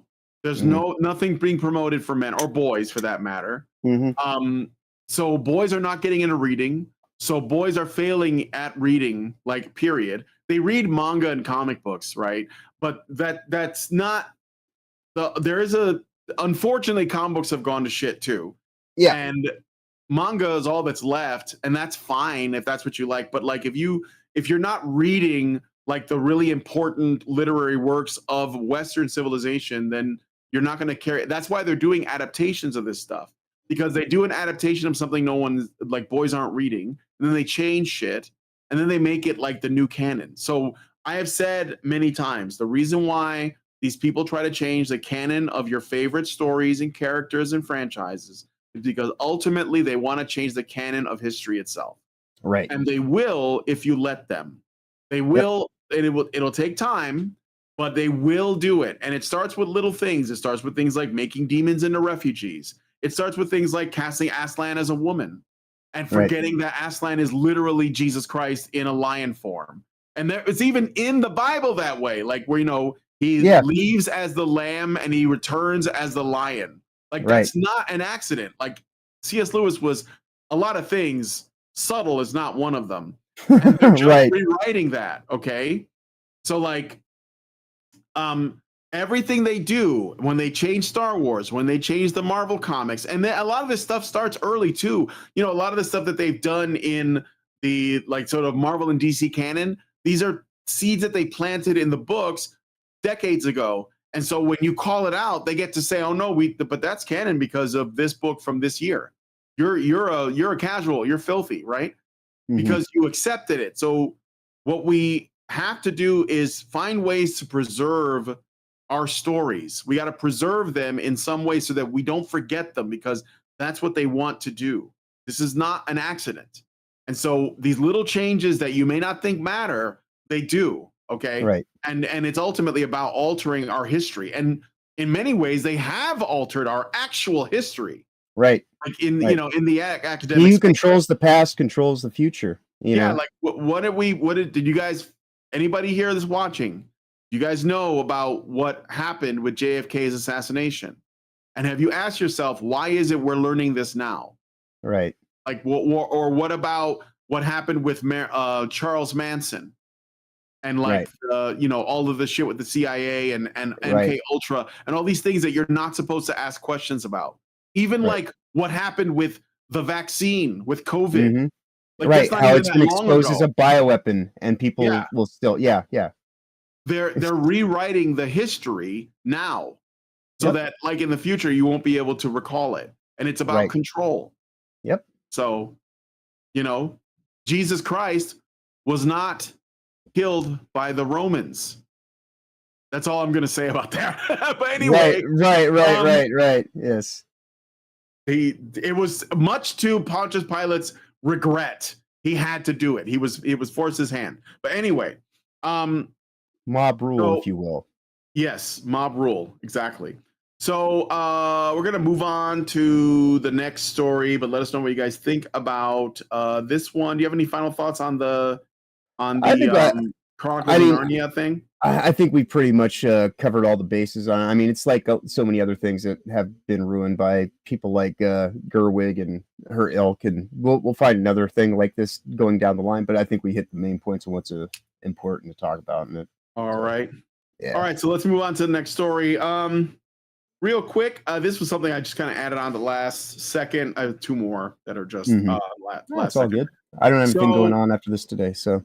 I love Marvel Rivals. I think it's only been getting more and more fun. I understand that Vera Dark is also a big fan. of it. It's free to play. I haven't spent a dime, and I'm always looking for people to play with. Anyway, they recently announced that they're like all of the content, all the characters are free, so they just like sort of release them on a slower schedule. Generally, they make their money on people buying skins and the in-game currency, but I haven't spent a dime on any of it, and I've been having a lot of fun. And they have revealed Emma Frost as a new character that's coming out. Yep. And I want to get you guys a better picture of her in the game, because I think that this might be useful for context. So Emma Frost is coming as a Vanguard, and let's see, large. I'm just gonna get a nice big picture of her. Open image in new tab. Here we go. Boom. Looking like dummy thick. Yeah. And very attractive. And of course, I don't know why these people do. So I'm going to give it to the other side a little bit now. But Melanie Mack, for some reason, basically put Emma Frost on blast, saying that she is part of a gay drag queen psyop. She didn't really expand on this. She didn't elaborate at all.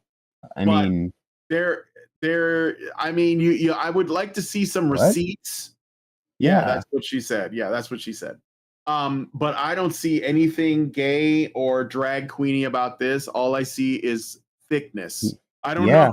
Like, I'm just saying. Yeah, yes, she's chill for China. Yes. Yeah. She's a stomp on me, dommy, mommy kind of. Exactly. Yes, that's exactly what she's supposed to be. And it's yeah, I don't know. I don't get it. I thought Melanie Mack was like, I mean, she was always kind of a prude, but I thought that she would like, if they had done this to like Lara Croft, she would like get all over it. But at the end of the day, like, you know, she's just another person that's trying to essentially shame men for liking attractive women. Right. So, yeah. Melanie's not without her flaws, but that's not what we're here about. But that is, calling this trans, that's a bit of a reach. Like, drag queen psyop. Well, because okay, so she's a Vanguard in the game. They're like the tanks, and they're usually bigger characters because that's sort of like they have to make them that way. So what they do is they made, because White Queen is like the second female. The other one is Penny Parker, who's in like a mech suit. So that doesn't really count. Yeah. But she's like the second female character who is a Vanguard character, like a tank. And so what they had to do was make her a bit bigger than the other females, because the tanks are supposed to take up more space. She's like sharing. She's in there, up there with Thor and the Thing and the Hulk, right? Right. So and Venom. So in order to make that work, they had to make her model bigger, but they found some ways to make it work that made sense. I gave her, like, you know, essentially her hitbox, which is like the area you can hit, is larger than the other characters, but she's also got like high heels, and so like that makes her look taller. So she's supposed to be like a big girl, right, in the game, but that doesn't mean she's a man. Like there's like that. There are tall women. No, not at all. She's obviously a woman, and I guess what I'm saying is that, like, I get that there's a lot of subversion going on. I get that there's a lot of like people that are trying to, like, you know, make everything gay and trans and all that. But I don't think that there's enough evidence to condemn or accuse NetEase, who made this game, of doing that, because all of the female characters have been like this. They've all been banging. I mean, I'd sooner argue the point that I often do, that China takes with one hand while giving with the other, but this is the hand that gives, not the hand that takes. You know? So like, and as I've said, if you want to, you know, if you don't like the fact that China is doing well, then you're just going to have to make something better. I mean, it's the only way. You got to compete. Because you can't stop this game is and made. Compete, that means you have to not adhere to the DEI practices that China is ultimately behind pushing onto. You know, so it's a rough road, but you know, you gotta do what it takes to. I mean, they're tipping the scales in their favor. Yeah, but that's ultimately you're the one that responds, like as a developer, as it's somebody kind of that's like the creating difference content. as content creators. And this goes back to like the thing I mentioned at the beginning. We can be exploited by going along with the YouTube system that gives with one hand, takes with another, right? It gives certain people like all this kind of stuff, and you kind of want it. It seems desirable. But from a lot of creators like you and I, it takes our time, takes our effort, and we get very little in return. You know, whereas like on the equal playing field of ideas in this market space that is Rumble, you know, it's about us as creators and just about us thriving with our actual, like we're small businesses here, you know, and YouTube's like this big giant top down, you know, conglomerate box store that it's Walmart. We're, you know, we're just a shop down the street, you know. So that's that. Yeah, I think that's the thing is like if you want to make, as you're saying, as a game creator, by all means, please make a better game. You know, don't be what this is, but don't try to assume this is anything other than what it actually is. You know, like to go and muddy the waters that way only makes it look foolish and makes us seem like we're just looking for problems. Yeah, and of course the usual suspects are calling this gooner bait as well. Yeah, of course. I mean, like, there's again, like you think that's going to stop people from playing the game? And if the game wasn't fun to play, then none of this would have mattered anyway. Right. Flow state is the main thing. Yeah, that's like why people are playing ultimately. And this is just like, you know, bonus. So, yeah, I mean, you know, like this is like people are flipping out, and ultimately it doesn't matter because like this is going to make money. It's going to do well. Mr. YouTube says the Invisible Woman in Marvel Rivals is sexy too. Yes. Well, they all look good. Like the male characters do too. You know, they're all idealized because they're based on comic book characters, and the art for comic books was supposed to be idealized. So yes, Jay Viper says thick thighs save lives. Literally, they gave White Queen. Indeed. This is the White Queen, Emma Frost. Hey, they gave her thighs jiggle physics. I'm not shitting you. I can show you the trailer later, but they made jiggle physics for the thighs. They know what they're doing. Okay, they know what they're doing. But anyway, yeah. So you know, cope and seethe, guys. I mean, it is what it is. Like there's not much you can do about it. Here's one more image. This might be a good one too. And they're also going to be bringing Ultron, but I guess like we're not gonna find that to be a problem. Look at those. Look at those gams. Yeah, that's not a man. No. Anyway, no. That is clearly anything. Yeah, but a man. Like that is so woman. Like that's. I mean, that's idealized to the max, but that is good. You know. Yeah. Yeah. To call that drag queen is. Yeah. No. Yep. All right. So drag queens aren't that. No. So anyway, let us know what you got. You got the Chun-Li legs. That's right. Big old milk. Right. Yeah. Yeah, that's right. Got the Chun-Li thighs. So anyway, let us know what you guys think about this one in the comments. We're going to move on to one more, and then we're going to see if we can do some cake. So I think this is, because we covered that already. So this was another one I kept forgetting to like bring up, and I'm going to bring it up now. No, that's fine. Canadian developer warns Canadians to avoid the Game Developers Conference in San Francisco. You could no longer expect to travel to the US and return safely. What are you talking about? But anyway, so a little bit about that. Raphael van Leyrop, the CEO of Hinterland Games, who developed The Long Dark, issued a warning to his fellow Canadian game developers to avoid the Game Developers Conference in San Francisco, claiming Canadians cannot expect to travel to the US and return safely. This is what he wrote. This is a post from LinkedIn, okay? Important message for all of my Canadian game developer friends and colleagues. If you are attending GDC in San Fran next week, I beseech you to reconsider. You can no longer expect to travel to the US and return safely. Things are getting not an intense. alarmist. Not an alarmist. Not at all. Things are getting intense, and they're going to get worse before they get better. Do not put yourself in a position where you are unable to get back into Canada or where your Canadian citizenship is used against you. he continued. This is especially true if you have been supportive of any causes or express any values that run contrary to the tastes of the current administration in the U.S. If you have, wipe your phones and know your rights before you enter the U.S. Stay in touch with family and friends in Canada so they know where you are at all times. Or even better, just stay home. All GDC talks will be available in the vault, and most business transactions can be done over video calls, or better yet, you can just invite folks to visit you in Canada, he advised.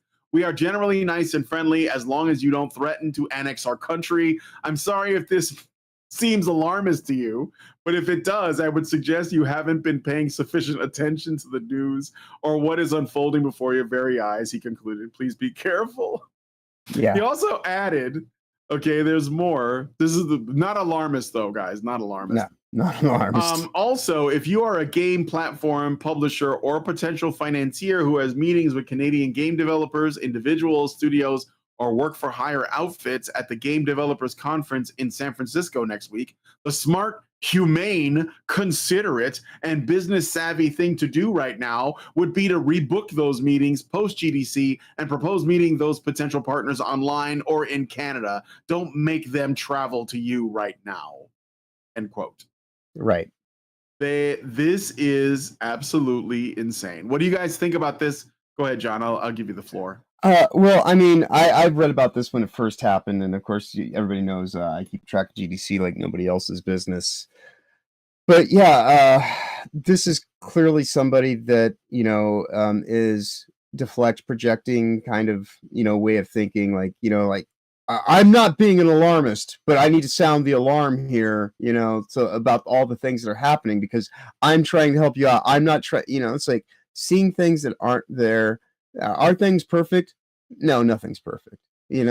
Are there things where it's like we'll see how it turns out in a little bit of time, and I'm keeping my eye on it. I don't adhere necessarily to any kind of political paradigms. I always tell people I don't know the shape of reality, but that's kind of irrelevant. It's how I choose to navigate myself through my life's journey that matters. And so, like these people that are so caught up in their fucking ideological mindsets, that they can't actually just understand that it's like if you're not anybody that's doing anything fucked up or out of pocket, you generally get by in life, even if it's a difficult, rough road, like you'll find your way. And that's, I mean, I haven't really worked for the last 4 years. I lived off my savings basically and tried to do this thing since I left Seattle and came back to the middle of America. And has it been easy? No, but do I get by? I always seem to kind of have what I need when I need it and everything like that. And so this is just propagating the fear, they want people to have for all that they sit here and say, I just want there to be light in the world. All right. So why are you bringing in all this fucking darkness?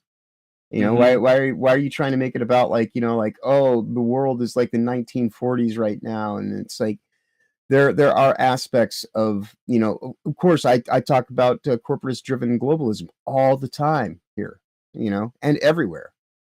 But, to say that you can't go and be part of your indoctrination party, which by all means, if you don't want to go there, cool. You're not missing out on much other than the local, the latest NPC fuckery download. And so, no love lost there to GEC, but this is clearly somebody that's trying to paint a picture based on their pre-existing point of view and their biases than actually, just wish people safe luck on their journeys and giving them, it's a nanny state mentality. We have to look out for everyone, so you can't do anything that you like because bad things may happen. Okay, well, bad things may happen. I could be as healthy as I, could ever try to be, eat the best food, all this and that. And if I'm not looking the right way when I, step out in the street, I get hit by a car. Life is difficult and strange and complex and beyond your control. This is somebody who's sitting here trying to push the narrative of a control state, even in the attempt to try to say that they're not, Well, so why? So Canadians think that San Francisco is too right wing for them. Right. That's that's what I mean. San Francisco, guys. Have you been there? Yeah, I lived in Oakland for a year. And that Trump, by the way, and Vance are sitting in the White House looking at a bunch of surveillance screens and learning that there's going to be a GDC conference. And are they Canadian? Let them in, but don't let them leave. Right. They can't get out. You have to stay here now while I buy your country and make it ours. Like, what are you thinking about? What is Canadians have my wife's Canadian and she can't stand her own country sometimes. They have lost their minds. Like, there's a small percentage of base Canadians. I mean, I know all of them, I think.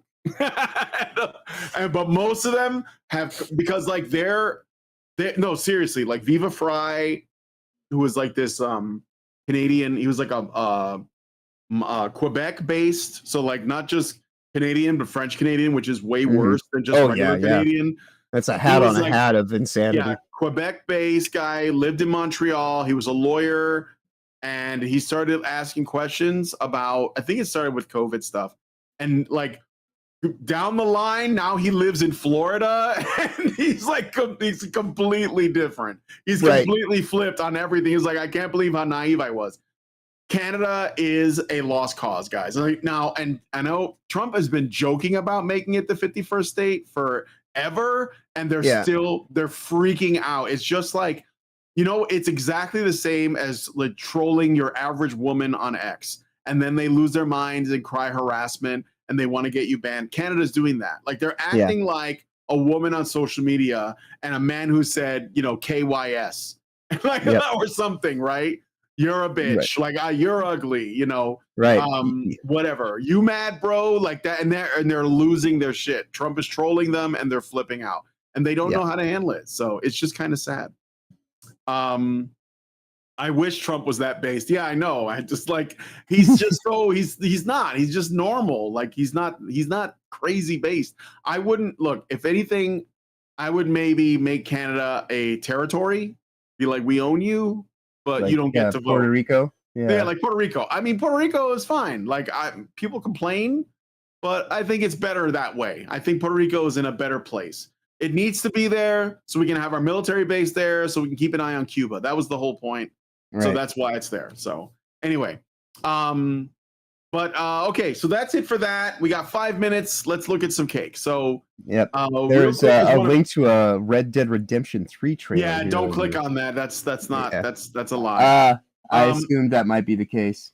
Yeah, don't believe the hype. Yeah, I was like, you'd think that a Red Dead 3 trailer would be more known about.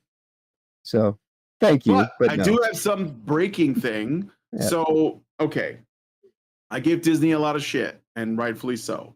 But I don't know if this is gonna work out for them. But they did. I did like Tron. I love Tron, and there's a new Tron coming out, and they've just released a trailer. So I think I'll take a look at it. Oh yeah, not promising anything.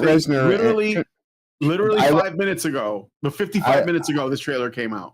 I will likely get the soundtrack to this because let's take a look. Trent Reznor and Atticus Ross are doing the music. The last one, Tron Legacy, awesome soundtrack, Daft Punk, and they had a really good show. I think it was a series. I think it was called I can't remember the name of it, but it was really good. I can't remember, but it was it was an animated series. Yeah, an animated series that was pretty good. Okay, let's take a look. Heading northbound. Unit 12, acknowledging dispatch. Already in pursuit. We're watching your trailer on behalf of others. Oh, weird. Tron bikes in the real world? Mm-hmm. Seems that way.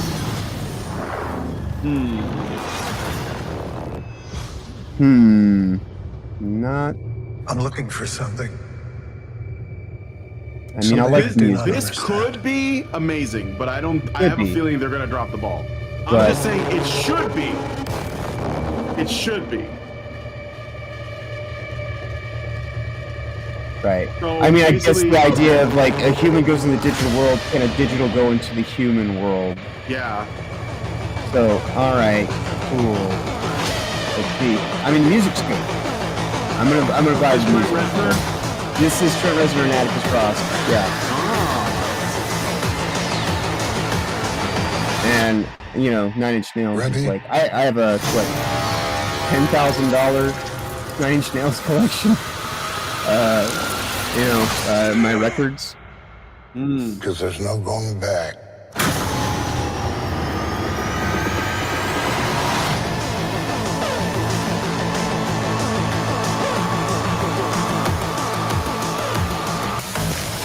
Okay, featuring original music by Nine Inch Nails. Oh, and they're actually going by 9 Inch Nails on here rather than... Yeah. So that's even better, I guess, you know?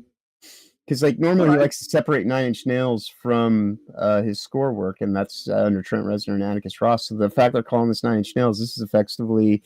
or maybe they're just doing that because they don't think that people know who Trent Reznor is because we live in TikTok brain. Who cares? I don't give a shit. But yeah. Yeah. Mr. YouTube says it's kind of a cyberpunk version of GTA 4.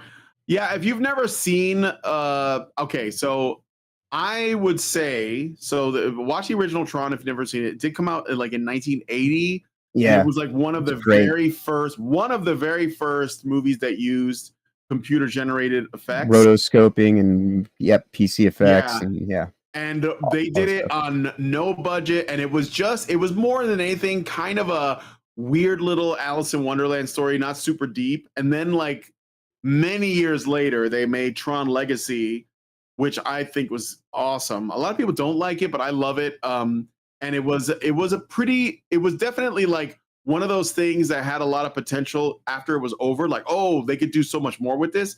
That might be what this is, but it doesn't appear to have the same people involved, like the same characters. So 1982. Thank you, Richard. I'm sorry. I was like 1980 something. So 1982 is that. So like if you can, because some people, like especially young people, they can't watch old movies because they don't find the effects convincing because we didn't have the technology back then. But I think the original Tron and Tron Legacy are worth checking out, and the show. I think it's called Tron Uprising. I think that was the name of the series, familiar. Which was pretty cool too. Like they had some good ideas. The only thing is, I guess my only issue is that they didn't really quite bring them all together. There was also like a Tron game on PC that was very popular that came out before Tron Legacy. It was like on PC, but I can't remember what it was called. So it was an old PC game. Okay. We will look at some numbers. There was a trailer for a new From Software game. Let me just that was actually shown off at this Nintendo Direct thing. It's called Dusk Bloods.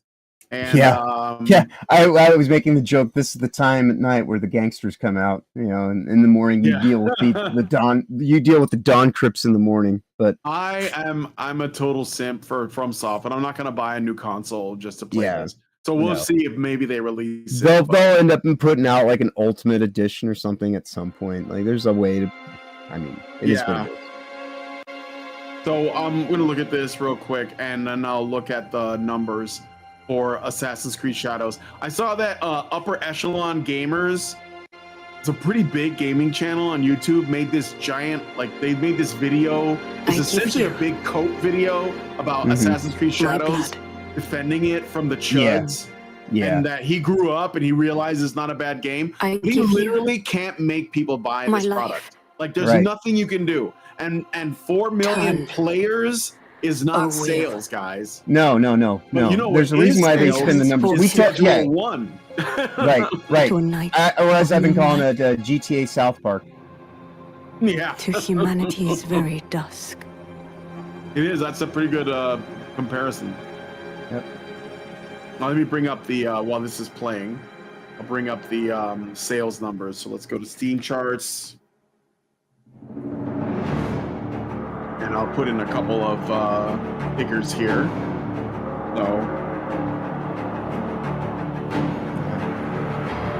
This looks nice. It's got a steampunk thing going on. Yeah, but I'm not going to buy a Nintendo. No, I'm not going to buy a console for it, but it does look good. Yeah, well, I can appreciate it. Let me see.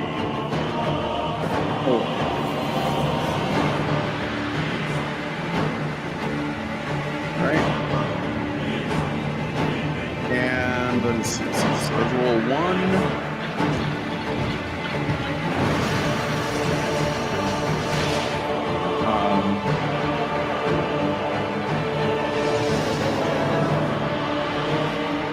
That looks fucking crazy. Yeah, it's the moon from Legend of Zelda, Mask of Majora, yeah, or Mask something of like that. Majora, Yeah.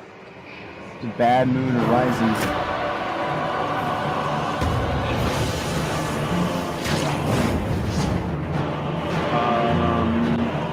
Let's see.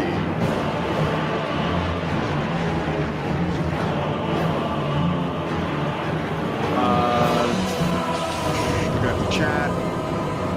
Close your eyes and contemplate now the moon, as befits the soon to depart. I pray that you are able, carrier of blood.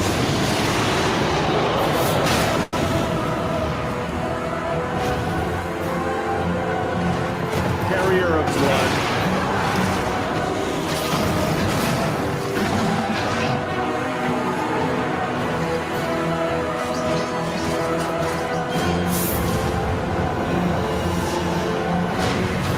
The moon tears will flow for one, and one alone.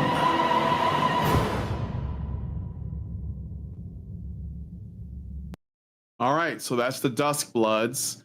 It looks good, and I hear good things about it, but I mean, it's probably just not. I'm just probably not going to play it until much later when it's like sees a different release.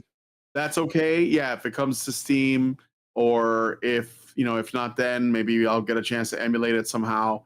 I just don't see the value in buying a console for one game. I've never been that way, especially so. at this point in time where you're talking about $1,000 investment. I'm not paying $1,000 of this and that, or even $500. Just to have an experience. Like, and some people will be like, yeah, but this costs like a concert ticket. Yeah, I don't go to a lot of concerts anymore. Yeah. That's also sad, isn't it?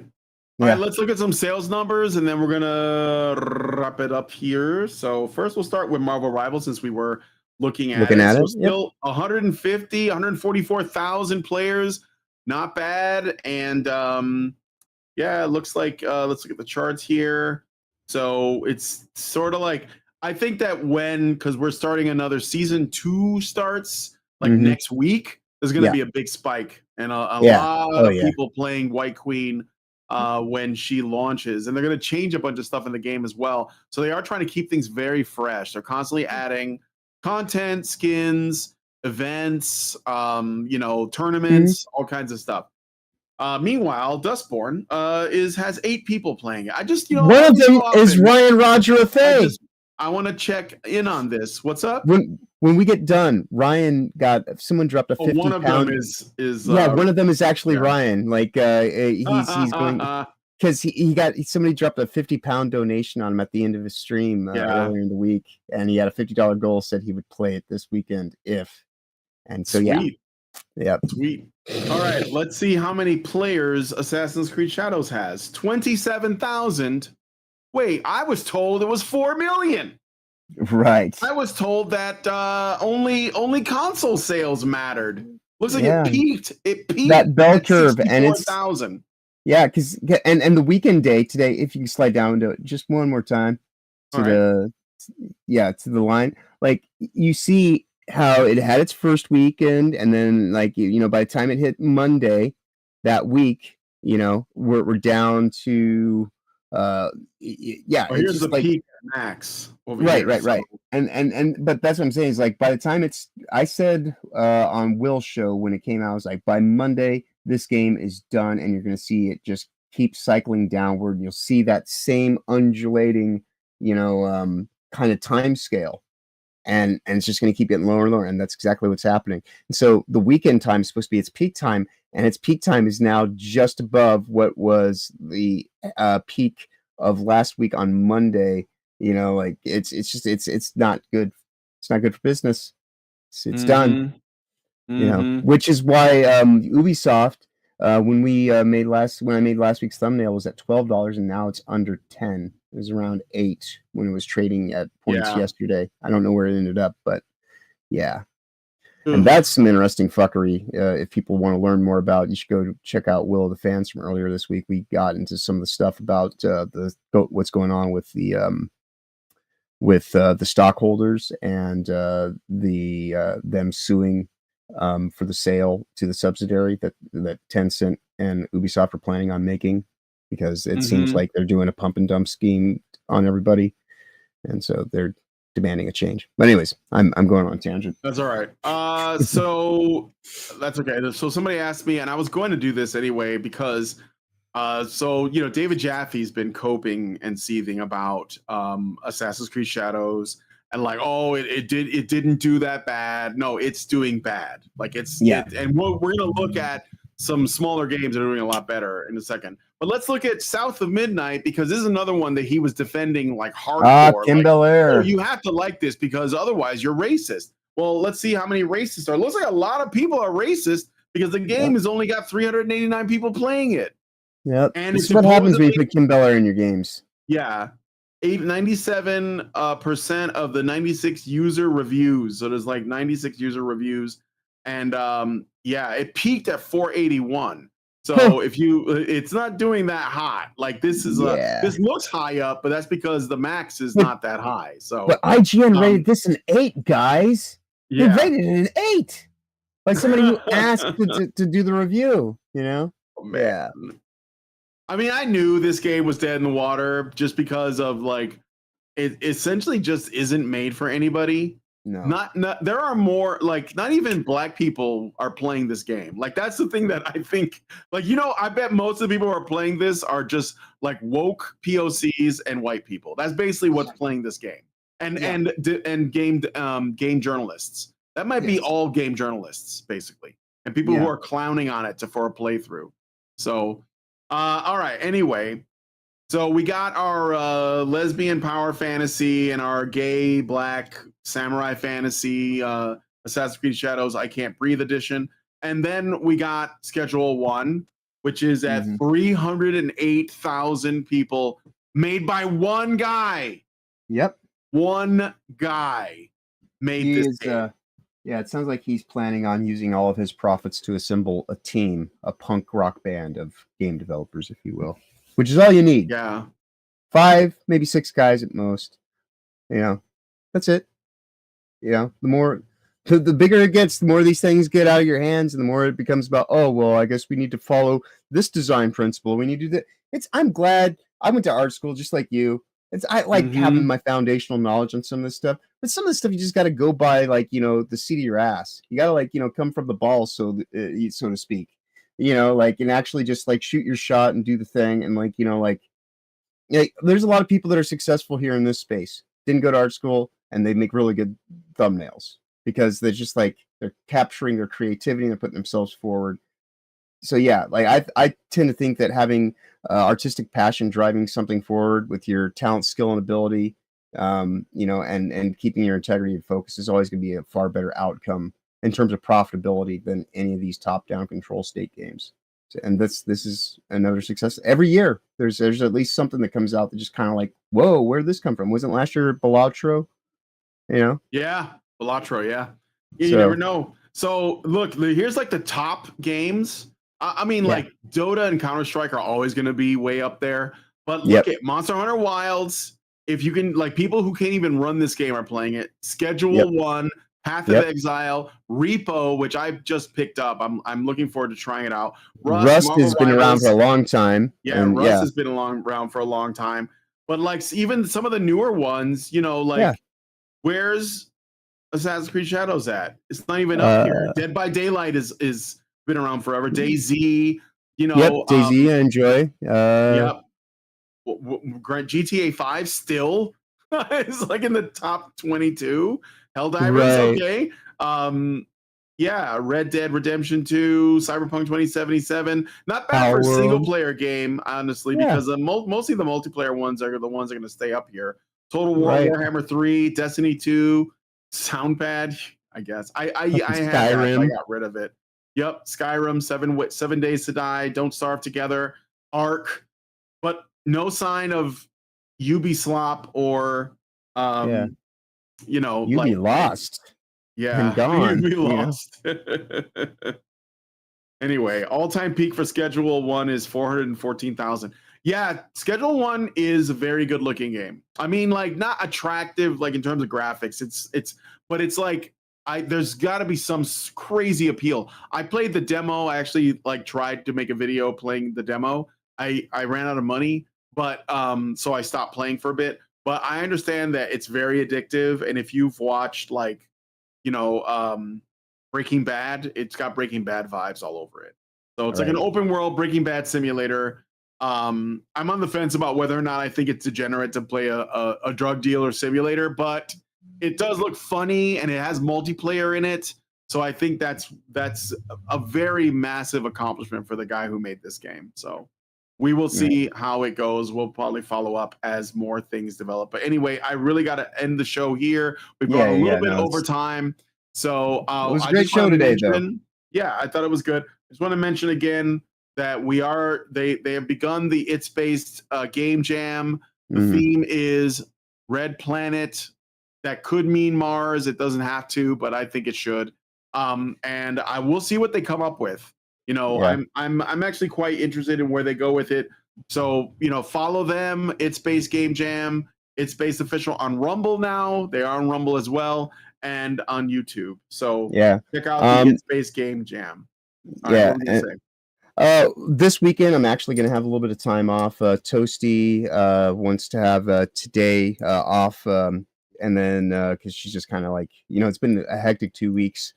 To say the least. We streamed every day for like 2.5, or I streamed every day for like 2.5 weeks until I finally got a break on Wednesday. So, gonna just be working on some stuff today, like other artwork stuff that I do, and then tomorrow, Toasty and Ryan, who I mentioned, they're both going to be on a Sammy 3-piece show. So I'm not going to be on with Toasty tomorrow. We will be doing a Monday cosplay special instead.